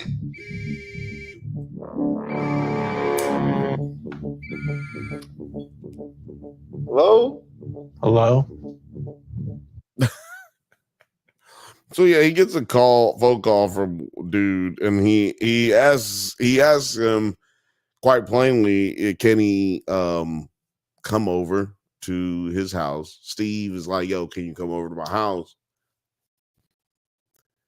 and cut my toes off and then cook them and eat them in front of me?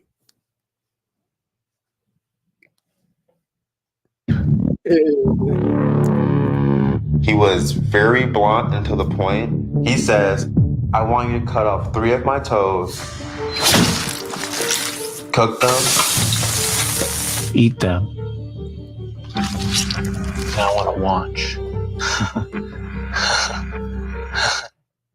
So immediately they're setting you up like, yo, this nigga is gross. This nigga is weird. This is one of them straight up internet creepoids. Now, shout out to all the actors in this episode because I can't remember what this black guy's name or the black girl who's later going to appear in the episode.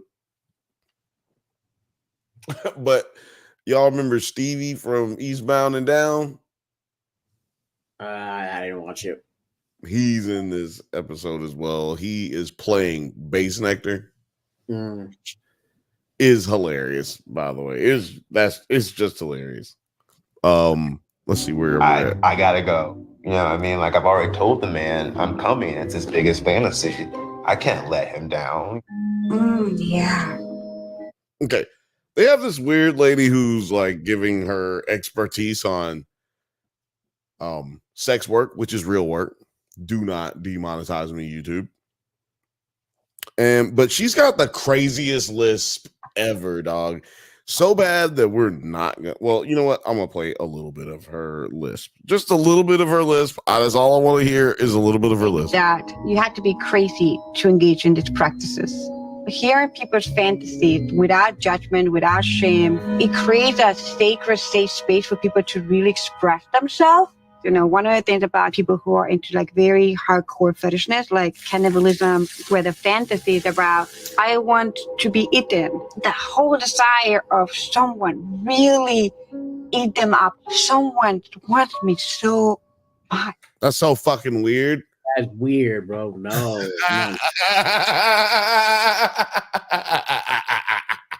Like, that's the one thing. Like, can you imagine like some girl invites you and is like, I want you to eat me. And you're like, yeah, baby, I do that. I be going down like, no. I need you to eat me. And she just starts cutting pieces of herself up and just frying herself up like bacon. Yeah, if a bitch asks you, what would you do if a bitch asks you, hey, can you eat my pussy? And you say, yeah. And then you just be like, oh yeah, and you get down there and she just cuts her labia off or just cuts her whole clit off. Like, that's crazy, son.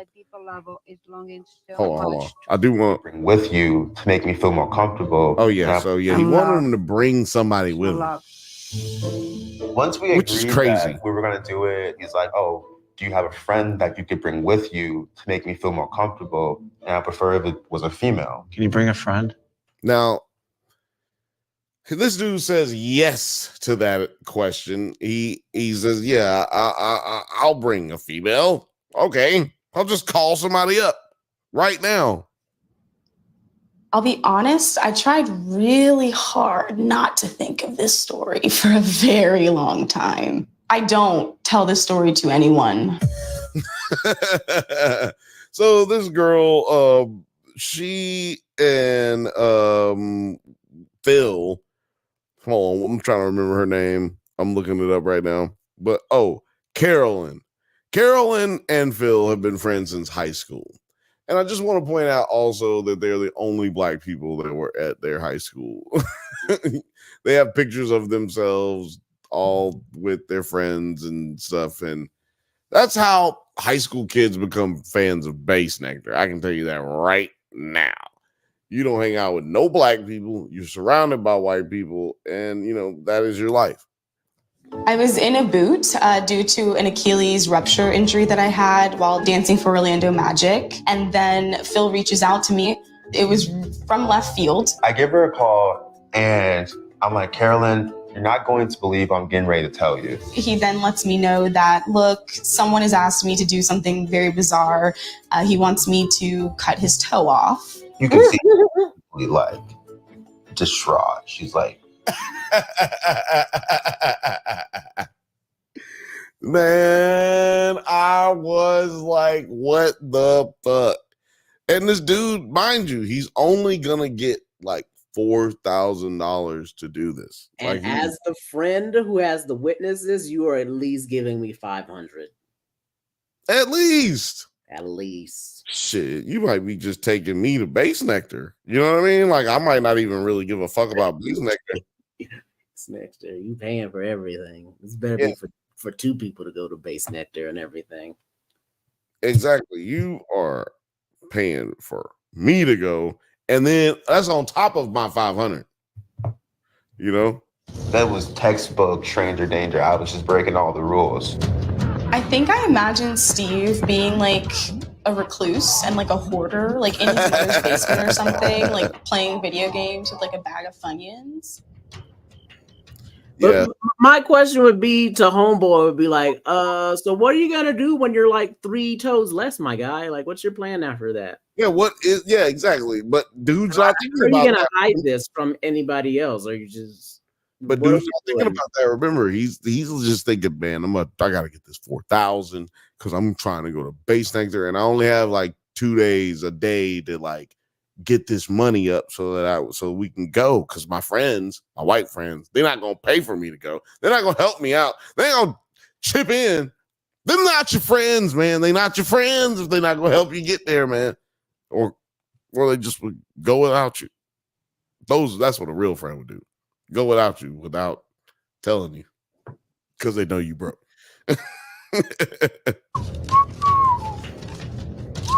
Maybe he just likes feet and he wants like a feet act done.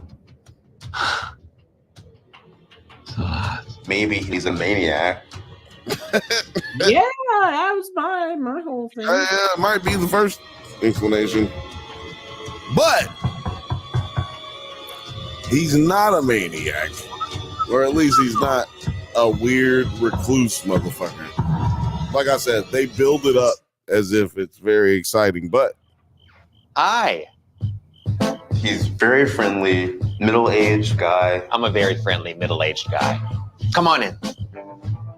It's that dude who is like the magician in Ant-Man, the magician FBI agent in Ant-Man, and he's also in WandaVision, the Asian guy. Okay. He's so normal. He's so normal. I am so normal. Thank you for mentioning that. He offered me a beer, which I accepted. Yeah, he pulls out the charcuterie board and everything. But I accept the offer. Cheers. just turns on the NBA finals, just turns on, let's play some games on TV. And that's when I see his setup.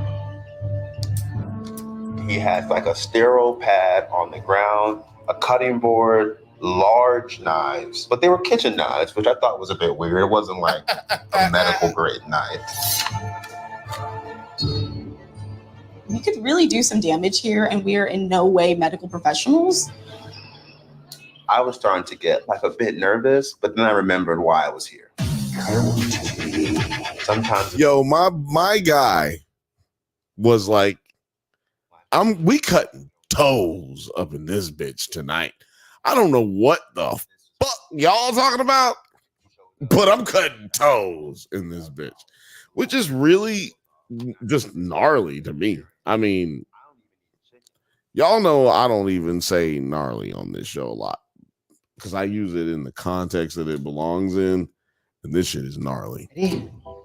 Yep. All right. He told me which toes he exactly wanted cut off. I had Carolyn draw out where on the toes I needed to cut to get like a clean chop. They're like, what are they? Neither one of them went to medical school, but they about to just draw out lines on toes. Artery here, like we're gonna be okay. She also took some of that ointment and put it Actually, before we get too deep into this, have you heard the breaking news about our guy Young Thugger?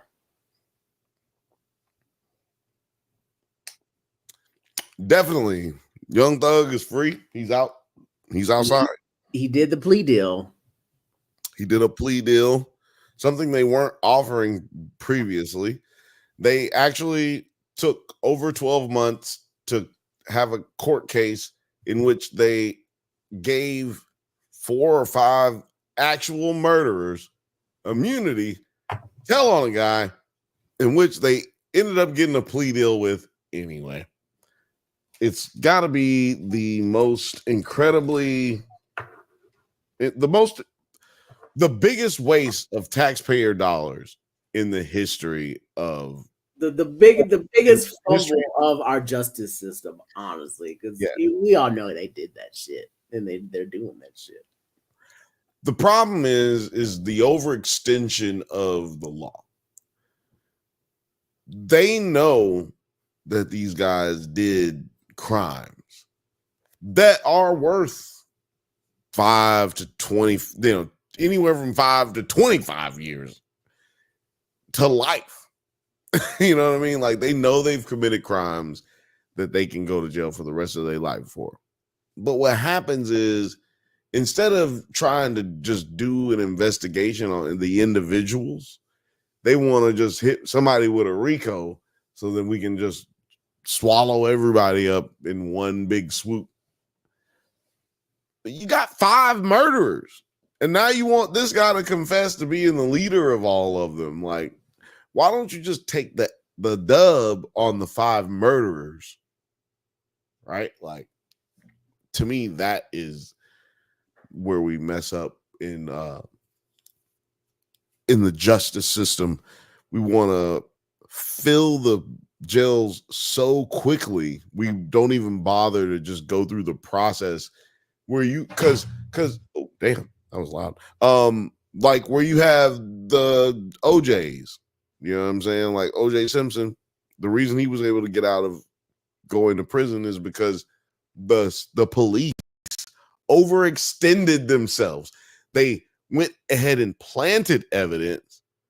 There was plenty of evidence when they got there that pointed to OJ being the killer, but they actually planted evidence, and they proved that the guy who planted the evidence was in the KKK. So therefore, that case gets thrown out. And that's similar to what's happened here. Is you have a person who's guilty of a crime or possibly guilty of a crime, but we can't even get to the bottom of guilt or not guilt because the prosecution and the police themselves have overextended the judge. Remember, they had to get rid of one of the longest things that took out. One of the judge. They had to get rid of one because he was having secret meetings with the prosecutor, and like it wasn't even that like big of a deal of what they were discussing, but it was the But fact you can't do that though. Can't do that. Like, why would you do that? Yeah. Period. You weren't supposed to do that. And it wasn't just that he did it, but he tried to hold the defense attorney in contempt for weekend jail For finding out that he did that. finding out that he did it, and he wouldn't tell him who his source was that told him. So because he wouldn't tell him, he ended up giving him jail time. Well, they got rid of that judge and got another judge who was picked at random, but she ended up reclusing herself because she was related to one of the defendants that got immunity. So she recused herself. So they, in like the day that she got selected, she recused herself. Just for anyone who may think that there was something nefarious going on, like she was very much so forthright about what was going on and let everybody know, look, this ain't my this ain't my circus, this ain't my monkeys. You know, no racism. It's like no Robert Ford, or was it no Hitler, Who's the big fame? No Andrew Jackson. You know what, man? Racist people don't got no real nigga that they can point up and be like, yo, this is our guy. David Duke. But see, David Duke, they threw him away because he was saying crazy shit, and he was, it's like it's crazy how they can't even support their own people at a national level. That's why they love Trump, because he'll never say, "I love the KKK." He'll never say that, but he'll say all the things that the KKK says, and then so they just be like, "Yeah, I fuck with that motherfucker. I fuck with him." Did you hear the Puerto Rico shit? Oh, you've been out of the country. No, I was here for that. I got back because Okay. I know a lot of people who have been on the Kill Tony show, and I know a lot. I never met them, but I know that kind of the Austin comedy scene. And I'm pretty sure it was like Joe Rogan that probably introduced him. Been like, hey, I got a comedian for you that you can bring in. Go 1, 2, 3. No. Joe Rogan did introduce him to the world, and Joe Rogan actually denounced his comments on his show recently. So that was very interesting to me. I don't know. I wasn't trying to get into the Hillary. Oh, let me see, Hillary, the Kamala and the Trump of it all today. I probably should. I was wondering. I thought Kirsten was going to get on today. I was going to talk a little bit of the politics with her, since she ain't been on here in a while, and also she's a female, and I think this is one of the most important elections for females that we've had maybe in history. For a lot of guys, it don't really matter. Like, that's why I think if we did the numbers, or what do you think I should ask?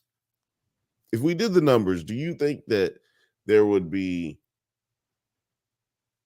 more women voters or more male voters? Like, who votes more, women or men, if you had to guess? And I'm sure there's information out there that tells us this answer, but I'm asking what you think. I think more men vote. You know what? And I think we can figure this out. So we can look it up. I mean, the statistics are there. Are we just going off a presidential election? I'm gonna look up, president.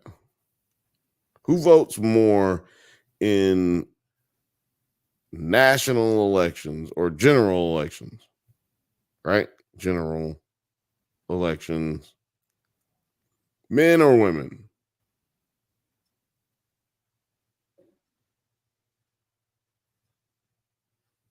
Who votes more in presidential elections? Percentage of voters by gender.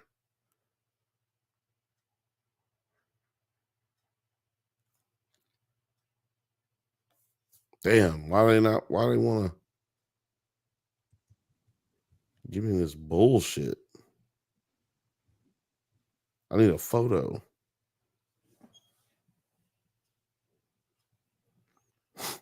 If you guys know, you can tell us in the chat. Okay, let's see here. This looks like something I might be able to show you guys. I'm gonna send this to myself because, well, I'm gonna guess that women vote more than men. I don't know, obviously. Terry said men vote more than women. That's his guess. The reason I would say men vote less is because, at least with black men, like African American men, I feel like a lot of us say, well, I feel this way and I feel that way about politics, but I would say about 80% of us don't vote. Like 80% of the black men that I know, you know what I mean, don't vote. I will never say 80% of black men don't vote. There are numbers out there that show how many black men vote or do not vote a year. And so I will never just go out there on a limb like that. So this one is representing young men and young women from 2008 when Obama was elected, which is like one of the highest young men and young women vote percentages. All the youth came out and voted for Obama. This is those same people, excuse me, that same group or time period of people voting throughout this era. And what we get, probably, let's see, 1, 2, 3, 4, 5, maybe about 5 different times we get new voters in this time period. And it says here that at the bottom row right here with the yellow line is men, and that's somewhere around, it doesn't tell us what this is. Is this 60 million? Is it 60,000? What is this? But anyway, yeah, this is a terrible graph. But yeah, so I'm gonna assume that's 60 million, right? 60 million men and women voted in 2008 for Obama, and then when men went down to around 50 million as women held strong through the midterms all the way until the Mitt Romney election, where a bunch of men dropped out, tuned in and tuned out. Now, like you should see, midterm elections, people drop out a lot more. Right here, you're seeing that. I hope people are seeing that. Okay, no, I just switched over. Yes, y'all are seeing that, because I can't see what y'all are seeing, and man, it's embarrassing when no one is seeing what I'm talking about. Anyway, but you do have a peak here in the general election. But that's what happens with, that's what happens in American politics for anyone who's watching this, not American or is not in America watching this. That's usually what happens. General election, it goes up, and in the midterm elections, it goes down. Very small percentage, but it makes a big deal when you're talking about a president winning by 200,000 votes, 600,000 votes. When you're talking about a person winning by 600,000 votes, that's like winning a basketball game by 3 at the last second. Or it's like being up by 3 and waiting for the next team, the other team to come up and play the last seconds of the game, and then you get a steal, and then you shoot it, and you go up by 6. That's what that is. But also, you could end up getting the ball drained in your face and then they go up by 6. It's a crazy balance that we play, but there is no competition, in my opinion, when it comes to voting. I mean, I know that sounds contradictory of everything that it is, but you can see people are voting the same in the same percentage, right? You just have less people participating when it comes to the men.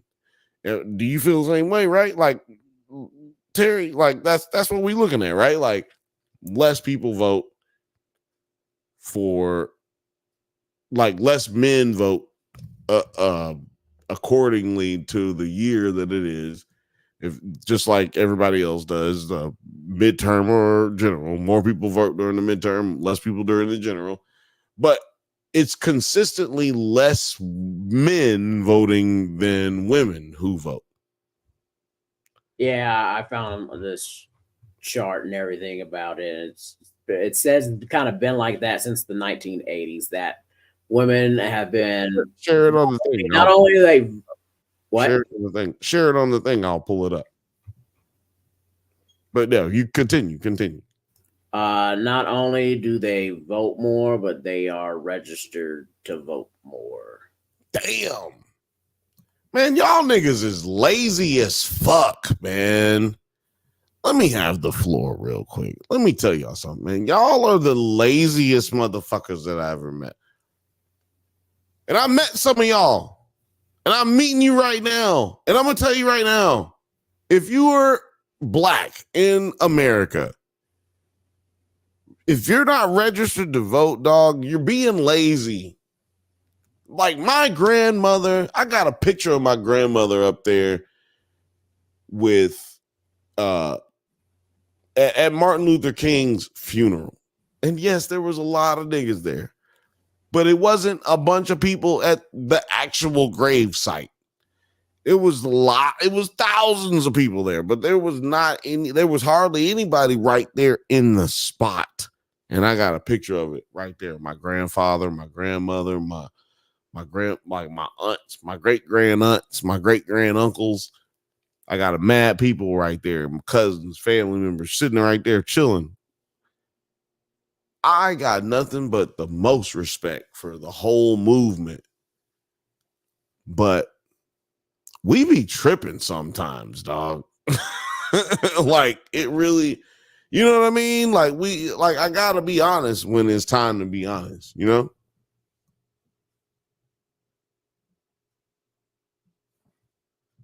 You with me? Look, I'll bring this up here. There we go. Okay, there it is. Voter turnout by both race and broken down by gender. So can you tell us, those who can't see that, for the listening audience, because I can't really see that. Can you tell us what we're seeing right here? So what we are looking at is a chart of president and non-president elections from the 1978 to 2022. Basically, the numbers that we've got broken down by race and gender. And so what we see is for both white, Hispanic, and black, women do turn out more. But the biggest gap that you'll see is when it comes to black men and women, where you see black women turn out way more than black men, where with white, it's pretty neck and neck. Then, Hispanic has quite a bit of a distance too, but not quite as much as we. And then Asian American Pacific Islander, that's where it gets different, where the men turn out more than the women. It's a small percentage though, but a little strange. But that's the only one that does that. But as you can see, yeah, black man, what are we doing? Why are the women voting more? But you know what that can also be? Felons can't vote. And who becomes felons faster than anybody else? Because we get over-policed. I will agree with you on that to a certain degree. That definitely. I do know people who don't have that excuse, or they are not disenfranchised in any way. Their polling places did not get closed on them. Right. And that message is to them. So if you know that we believe in disenfranchisement, we know that you get arrested more and get booked as a felon and felons cannot vote. We understand that. So our message is not towards you. Our message is towards the ones who don't have that shit going on with them, who can get their asses out there. Get your asses out there. Because I don't care who you vote for. I just feel like it's very disrespectful to like, I know this is gonna sound corny, but I think it's mad disrespectful to the people who came before us. Like my grandmother, my grandfather, all my family members before me literally fought in the civil rights movement, like actively fought in it as you know it in the history books. People getting shot with water cannons. That's my family. Like that's really the shit that I come from.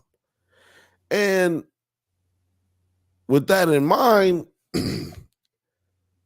I find it just doing math. There can't be anybody on this earth who's less than or who's more than 3 generations, if you will, behind me. And that means that there's at least 2 to 3 generations who don't even know what I'm talking about. You know what I mean? Because we don't talk about it for real. Like, there used to be a time in which Black people couldn't vote.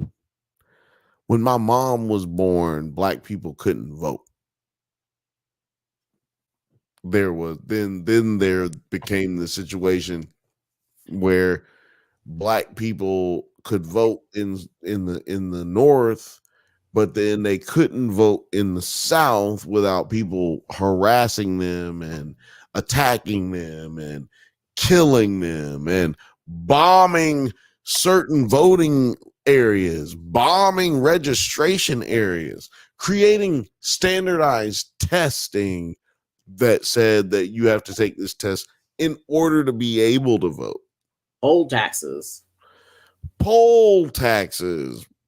voter identity laws. Do you want to know why there's a voter identity situation, you guys, that the Republicans talk about constantly? They talk about it constantly.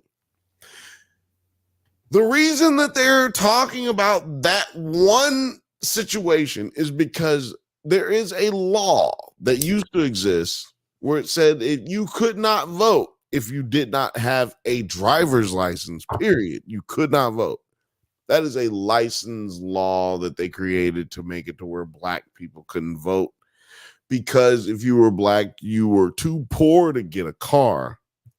And even if you were able to get a car, they would not sell you one because either they had KKK mindset or, in a belief system, or it was because they said, hey, I don't want the KKK coming in here and messing up my shit. I don't want to have to deal with the problems. I can just make sure these niggas don't get nothing, and then I'll just keep going about my life. It takes almost nothing to help a human being, but it sure takes a lot to disassociate yourself. Same thing with like hate. It takes a lot to hate a person, but it takes almost nothing to just say, I don't give a fuck. You know what I mean? Like,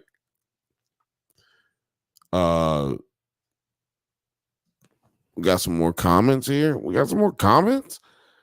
Gers and Purr says, I wish people were required to vote, but I wouldn't know how that would be implemented. Well, when you graduate from high school, you're required to sign up for the draft, right? Am I wrong about that? Like everybody signs up for the draft service. Right. That's called. You're not. You are and you aren't. Like if you don't do it, you're giving up certain things that you could qualify for. If you don't sign up for selective service, you can't join any type of government job. I'm like non-military, like I'm talking about like IRS or any kind of federal job, any kind of Fed contract job. You're ineligible to get. You'll never get that because you have to like put in your number that you get for selective service. They ask, are you registered with selective service? Okay. Like up until you're like 28 or something is when it doesn't matter no more, where it like falls off. But from like 18 to 28, you can't do that. FAFSA depends on that. So if you want any help with your school loans and not the loans and actually the grants and stuff like that, qualify for that. You want to go to a state school or something like that, you got to sign up for selective service. Ain't no way in the hell I would be white going to a regular white ass school. I'm going to one of these historically black colleges, and I don't care if I'm not even attracted to black women. I am going to school there. You know why? It's free. I'm a minority. I get into this school for free. Is it right? Is it fair? Probably not. But it must be legal because people do it. I mean, no, it is. It happens. Yeah, no, I'm totally doing it. I'm going in for that. But you know what? I'm gonna bring virtue and love and life to the neighborhood. Did we talk to somebody? I swear to God, I know somebody who did that. A white dude who was like, yeah, I went to Howard. It's like I didn't have to pay for it.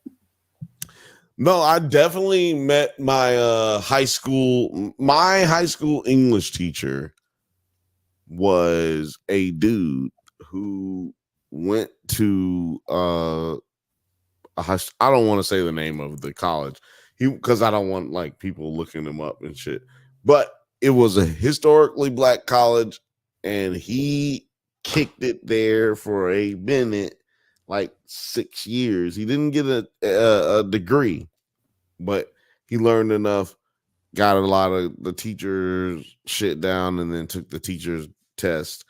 Dude, a lot of stupid teachers. I realized it right then when he told me how he got from where he is to where he is and from where she was going. Oh my God. Yeah, it was crazy. Have you been watching Agatha? No.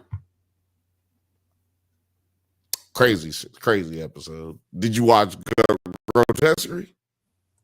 I just now seen that it was on Hulu, but I haven't watched it yet either. I'm an episode behind on Penguin still.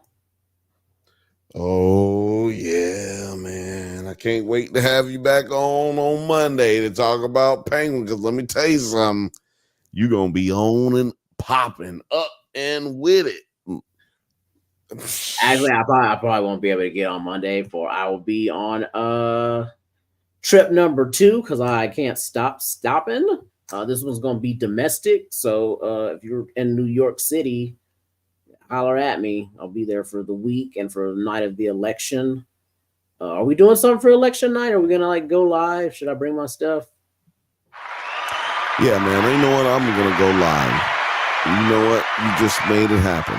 You just made it happen right now. I'm gonna go live. It's election night. I am going to order some wings. I am going to sit right here. We're going to watch the TV screen and we're going to keep up. You know what? We can't get taken down for watching shit that's journalistically inclusive. Like, you know what I'm saying? So we will talk about we will do it all. We'll do it all on Tuesday. I'm going to call 9 right now. Right now. I'm gonna call him. I'm gonna be like, 9, you want to do it? And he's gonna be like, fool, I'm asleep. I'm gonna be. I'll be in New York. I'm probably gonna be some real good food. Then I don't know what I'm gonna get, but something good. Man, I got some homies over there. I want to. If hold on. What's good? What's good? You're on the Bantha Bunch show. What up? What up? What up? It's Nine from 9 Nerd Yards. I am playing skee-ball. I was playing skee-ball, just whooping motherfucker's ass right now. Actually, let me just call into the Bantha Bunch show. You are. You're on phone. I'm gonna just join it. I'm gonna join it on. Oh, on okay. live. Yeah. All right. That's what's up. All right. Well, I hung up on him because there was things going on, and my phone doesn't duck things out like StreamYard does. So he's gonna call in, but I'm calling because I want it. We got to do it. We got to set it up. It's happening. It's all happening. Somebody text Kirsten. We need a thumbnail. It's all happening. Nerds at Night, Drunk Bantha's podcast, Drunk Bantha's channel. We're doing an emergency show. It's election time, baby. We're doing an election show, election party / memorial. We're either having a celebration of the first female president, or we're having a funeral for democracy. One of the two, you will find out if you come Tuesday. Come hang out with us. You know what I would love to do? I'm not bullshitting you either. I would love to have, you know who I'm talking about. I was thinking about him the other day because I was listening to Philip DeFranco, and he was talking about that CNN pundit that just got kicked off, the right wing one that they had on there, because he told that dude, I hope your beeper don't blow up. Oh, hold on. This is the first time we've ever added a third person with a bubble. It's 9 from 9 Nerd Yards. What up?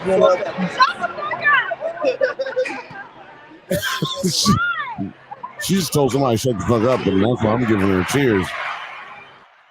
What? It's not 9. You're out there dressed as live from Chicago. You're out there dressed out as Doom. We have the Rock with us. We got Pennywise, and then the girl from My Chemical here, right here. Okay.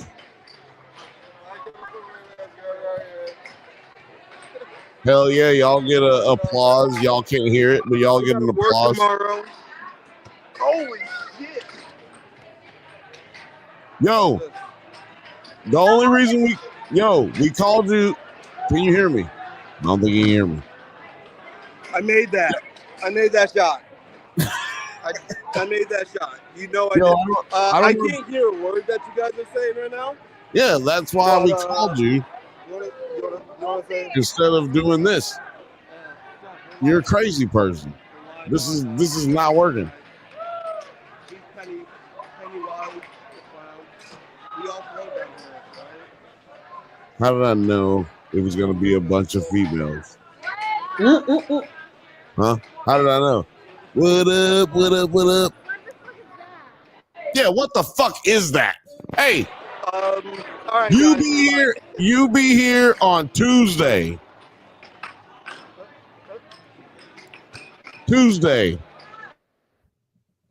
You're out of here. You're getting out of here. I'm kicking him from the studio. I'm kicking the guest out. Kicking him out. Just get him out of here. You're out of here. Wait. We got a button for that. Go outside, nerd. We got a button for that. Get out. Go. I ain't got time to be distracted by your worthless chime-ins. Go on. Yeah, 9 is faded. That is clear.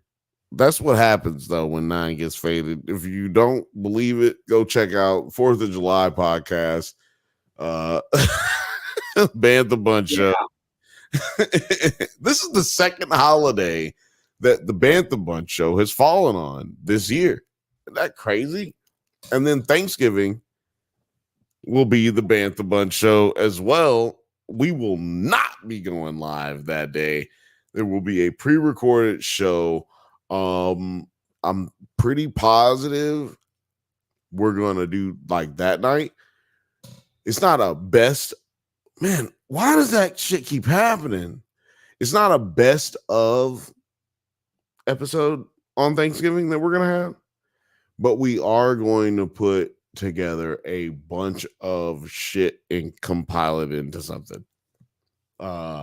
We're gonna finish we're gonna start the 1990s animated theme songs, top 10 1990 animated theme songs for a sitcom, or I guess I'm not even going with sitcoms. It's just animated theme songs. So we're going to go with the Rescue Rangers. We're going to be hitting up the Darkwing Ducks, the Gullah Gullah Islands, because we're not even going to go with animated. We're just going with children's shows, because I think you got to be able to include Sesame Street, right? Like Sesame Street is one of them songs. It spans over decades, but it's one of them songs, if I'm not mistaken, right? Like Gers and Purr says, I mean, ideally, I'm voting. If voting was required, that would hypothetically open up funds for easier access to voting. But knowing the states, they'd focus on punishment rather than accessibility. Yeah. It's kind of like abortion, right? They're focusing, like, instead of like trying to focus on a way to compromise with women, they're focusing on banning it. Like just ban it. Which is crazy. Fifth Bantha says, please, no, don't have him back. Laugh out loud.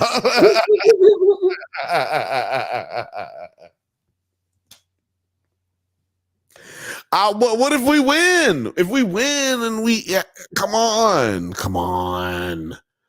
What if it's an Obama-like landslide? Like, you don't want to have him back? Just let me know. Gers and Burrs, is that what it feels like to be young? It is. It is. 100% is. But back to the show. I just want to say, dude did not end up cutting dude's toes off, but it got very, very, very serious. Dude literally almost cut his toes off. I very much so highly recommend watching both episodes of It's Florida Man, because the second episode was crazy. Dude allegedly had his arm bitten off by an alligator, in which he then survived that and sat in the woods walking, or through the swamp walking, for 2 days with no water and no food. I was like, I don't believe it. Think call Cap. I believe his arm was cut off by the cartel, and his drug addict ass survived because they soldered his arm off and made sure it was not going to bleed to death, and left him in the woods to suffer. Nah, that's what I believe. But it was a pretty crazy show. I mean, if you have HBO or, Max, I think you should check it out. You should definitely check it out. Fifth Bantha says, no, I don't care what happens. Please don't bring him back.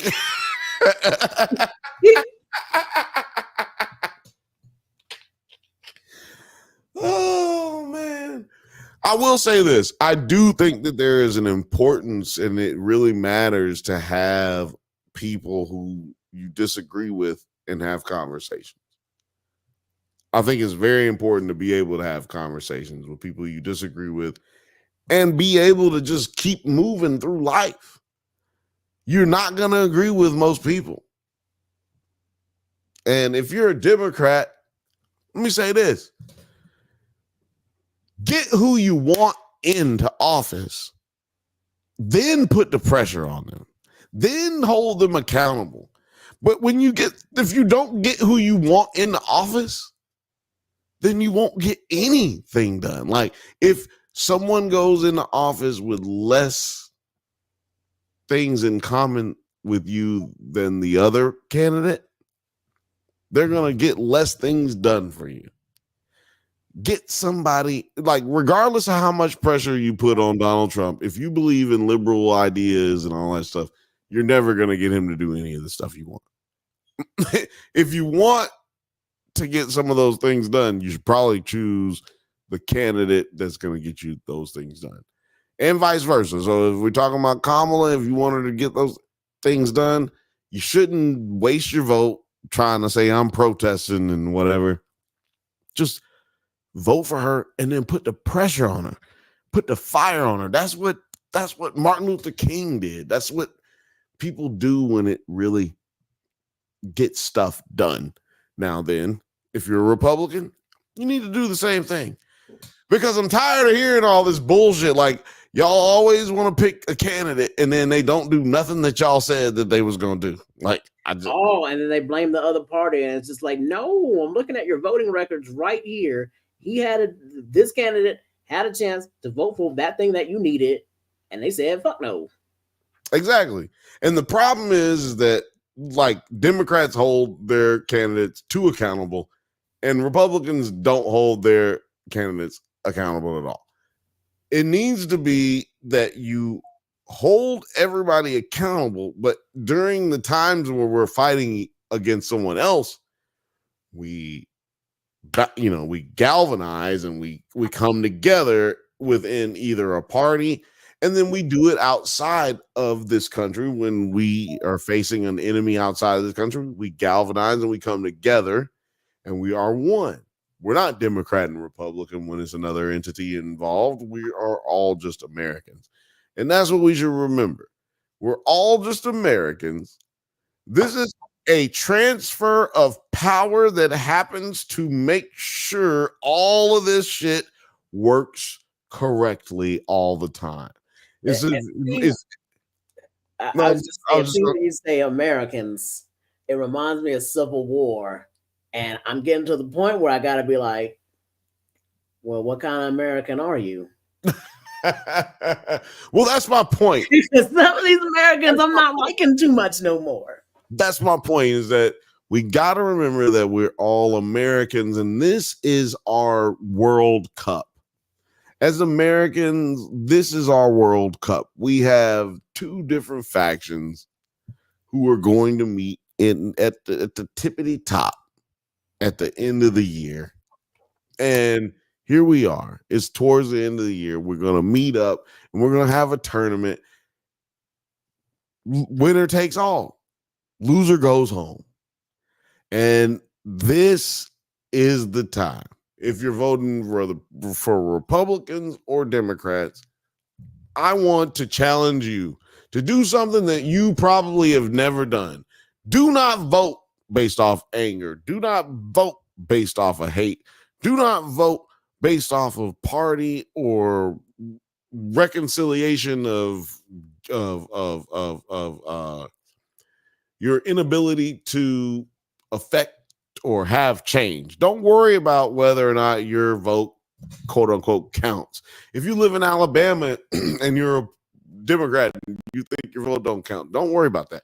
If you're a Republican in California and you think your vote don't count, don't worry about that. I am challenging you to vote based on nothing but what changes your life. I'm not talking about what changes your feelings. I'm talking about what changes your life. So if you're voting that women shouldn't have abortions and you're a man, how does that change your life? Like, I don't think you should be voting on that. You should vote on things that matter to you or based off of those things. Now, you might end up on the same candidate as someone who's voting based on abortion, one way or the other. But I just beg you to challenge yourself to vote based off of what you want and not based off of what you think or what you heard somebody say, or like, because when you base your vote off of what you want, then it means a little bit more. It's not just something to go into the booth or the whatever the fuck you go into. It's not something that you just go in there and do so nonchalantly. When you think about what you really want, go in there and get it done, man. If you go and vote. Now, if you're not going to go vote, please, what I would ask is stop telling these motherfuckers you're undecided. I know 99% of you undecided voters are goddamn motherfuckers who not going to go vote. There's no fucking way y'all can convince me that these undecided voters are the ones who go out and then change the outcome of the election. y'all are either the dumbest people in the world or you just like the attention. And I'm going to go with the attention because I don't think that people are as dumb as I would love to say that they are. But, you know, there are a lot of dumb people, but I just don't think that it's quite that level. Are you going to be on here on Tuesday? We shall see. I'll at least try and pop in. If we're going to do it live, I'll pop in during times. I'm not. I mean, I know I'm going to be over on the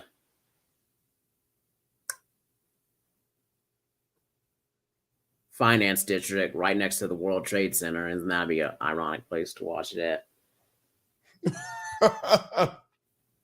I mean, it's gonna be a weird situation. I anticipate almost none of you showing up for that Tuesday show because Jeff will have just done the show on Monday, and then everybody else is gonna try not to be political. There's not gonna show up for it. Maybe 9 shows up. I will. It just depends where I'm at and what I'm doing. I don't think we're gonna go to a bar or anything. I don't know. Unless we know somebody, let's like throwing a house party or something for the election, something like that. Might be But I imagine we'd probably be like just at the hotel chilling and like ordering food in and like eating edibles and stuff. Right. Yeah, I feel like that'll be my night mostly if we weren't gonna do the show. I think that Kamala is going to win. Right. Even if I didn't want to vote, even if I wasn't going to vote for Kamala, I think that she is going to win. I don't think that it's going to be by some crazy margin that's like, oh, there, you know what I mean? Like, no, I think that she's going to win. And when she does win, I'm not going out till January the 7th. I'm not going out until she has had her hand on a book and inaugurated, and she stands as the first biracial woman to be the president of the United States. First woman, of course, right? But she'll be the first biracial woman, which is to me even crazier achievement because, like, think about this. There's certain people who used to kill biracial babies just because they were biracial. Like, didn't matter if it was been Indian and a black person, or didn't matter if it was white and Indian person. Like, they were people who were out there who thought, yeah, it's good to just murder one of them children. So I think it's a crazy, beautiful thing that you could be in a situation where, hey, this Indian lady could be president. You know what I'm saying? Like, in people's mind, like, this Indian lady could be president, or this black lady could be president. And like I just said, this mixed race lady could be president. It's a beautiful thing, regardless if it happens or not. Fifth Bantha says, I am an undecided American. I'm not entirely sure I want to be one anymore. Laugh out loud. Of course, I could never vote Trump, so I'm decided there. That's what I'm saying. That's a perfect example of what I'm talking about. So you're not an undecided voter. You just said it in your fucking comment. You're not an undecided voter. You're a voter if you are going to vote. If you're going to vote, you're not an undecided voter. You've decided you're not going to vote for Trump. And even if you're not going to vote for Kamala, if you're not going to vote for Kamala, you've decided that you're going to vote for somebody. To me, that's not undecided voter. You're just holding on to your vote for either your own ego or for attention. Now, there's people let me explain for attention. The people, God damn it, the people who do it for attention, they're the ones who fill out the polls all the time. They're the ones who want to get on CNN and do the interviews and all that shit because they need attention. They're seeking it. They're seeking someone to call them an independent and that they're undecided and all that shit. I am willing to bet you they don't care. There's no statistic for this because they don't care, because it will actually give you a scope of politics that you probably would blow your mind. But I guarantee you higher than 50%, higher than 60% of people who are undecided voters don't even vote. In this comment, Fifth Bantha has a comment that's saying that he basically is on the verge of basically being one of those people who does not vote. Right? It's like, I'm going to vote. I know who I'm not going to vote for, but I don't know who I'm going to vote for. Right? That's a situation where you're telling yourself, I don't know who I'm going to vote for, but you know you're not going to vote for this other person, which means you know who you're going to vote for. You know what I mean? Like, because you really only have two choices. You can vote for Jill Stein or whoever else. Robert F. Kennedy. You can vote for what's his name? Look, I got like 7 parties on the Denver. There's Chase Russell Oliver, Blake Huber, Randall Terry. Wait a minute. Is Cornel West not on theirs? Is he on a ballot in Colorado? Yeah, Cornel West and Melina Abdullah of the Unity Party.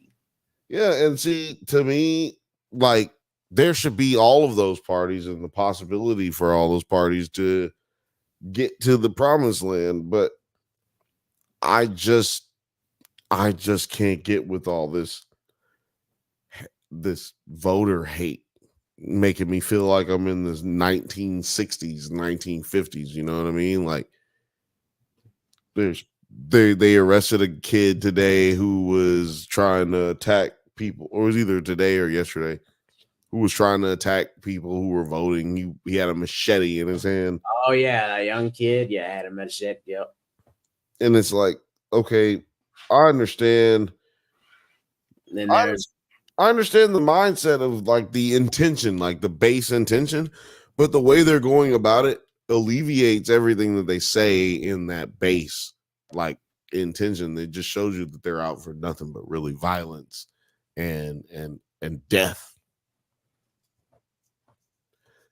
Because there is no jungle where he was. It was somewhere in Georgia, I think. There is no jungle anywhere out there. You don't need a machete. But what was watching that Hotel Rwanda.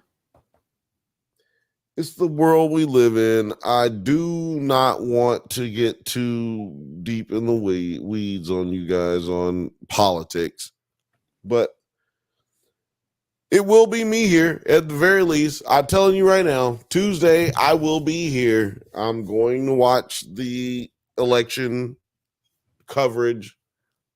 Maybe I'll set it to stream it early and then we'll jump in on it. But definitely want to kick it with you guys on Tuesday. Whether you voted for Trump, whether you voted for Kamala, whether you voted for Jill Stein, or if you voted for Cornel West, I wish you the best. I want you to have success. And anything I say from going on here is a mess because we've been drinking on the Drunk Banthas channel and the Nerds at Night channel with the Bantha Bunch. Gers and Purrs says, let's see here. When Obama was elected, I worked a job with a majority black employees. But our boss was a Republican, so we were silently screaming with excitement when he won. Our boss was in her office with the door closed all day. That bitch was in there fucking laughing. I mean, she was crying, but y'all were out there laughing. She was in her office crying. I was running around in in Birmingham telling people Obama, and this one old white lady. I'm talking about old. She had 2 dogs, old golden retrievers. And I said, Obama. And she gave me the what up though for y'all who not watching and just listening. She gave me the nod and the finger point. It was an amazing moment. But what was I saying? Oh, I'm reading more comments. Yeah. No, that was the only comment that I had left to read, I believe. That's awesome. Terry, we're about to get up out of here, man. We didn't talk to the people long enough, you know what I'm saying? They can get it out of the mud from the rest, or they can go rewatch some more of the stuff. But I wanted to ask, where can people find you, my dear friend? On my business Instagram, tpins.co. That'll also find you to my actual regular Instagram where I am posting all my pictures from Morocco and whatever not, just very slowly. I should probably after I made that short and it got like 2,000 views on my Instagram. I was like, man, I probably should have put it on our YouTube Shorts channel. I'll probably get it ready when Dune Prophecy drops. I'll probably redrop it on there. Yeah, man, throw it up. You know, people will eat it up. You know, they love us. They love you. Shout out to the Bantha Bunch show. The Drunk Banthas podcast every Monday, 8 p.m. Pacific time. I am your favorite cousin, Bill. This is the Bantha Bunch show. We do this every Thursday at 8 p.m. Pacific time, sometimes 7 p.m. Pacific time, and that's always within a 15-minute margin. Shout out to Books, Gers, and Purrs. Hold on, where is that? There it is. Shout out to Books, Gers, and Purrs. Shout out to the 5th Bantha. Shout out to Lil Frothy. Shout out to Eric. To Scott. Shout out to Talking Turd. Shout out to all of you motherfuckers who contributed today. Shout out to the new members, Dylan. We got Dayabadad, and we got a whole bunch of other people, but we're going to shout all of the members out on Monday. It's all going down on Monday, and it's always happening right here on the Drunk Banthas channel and the Nerds at Night channel. We fuck with you. Peace.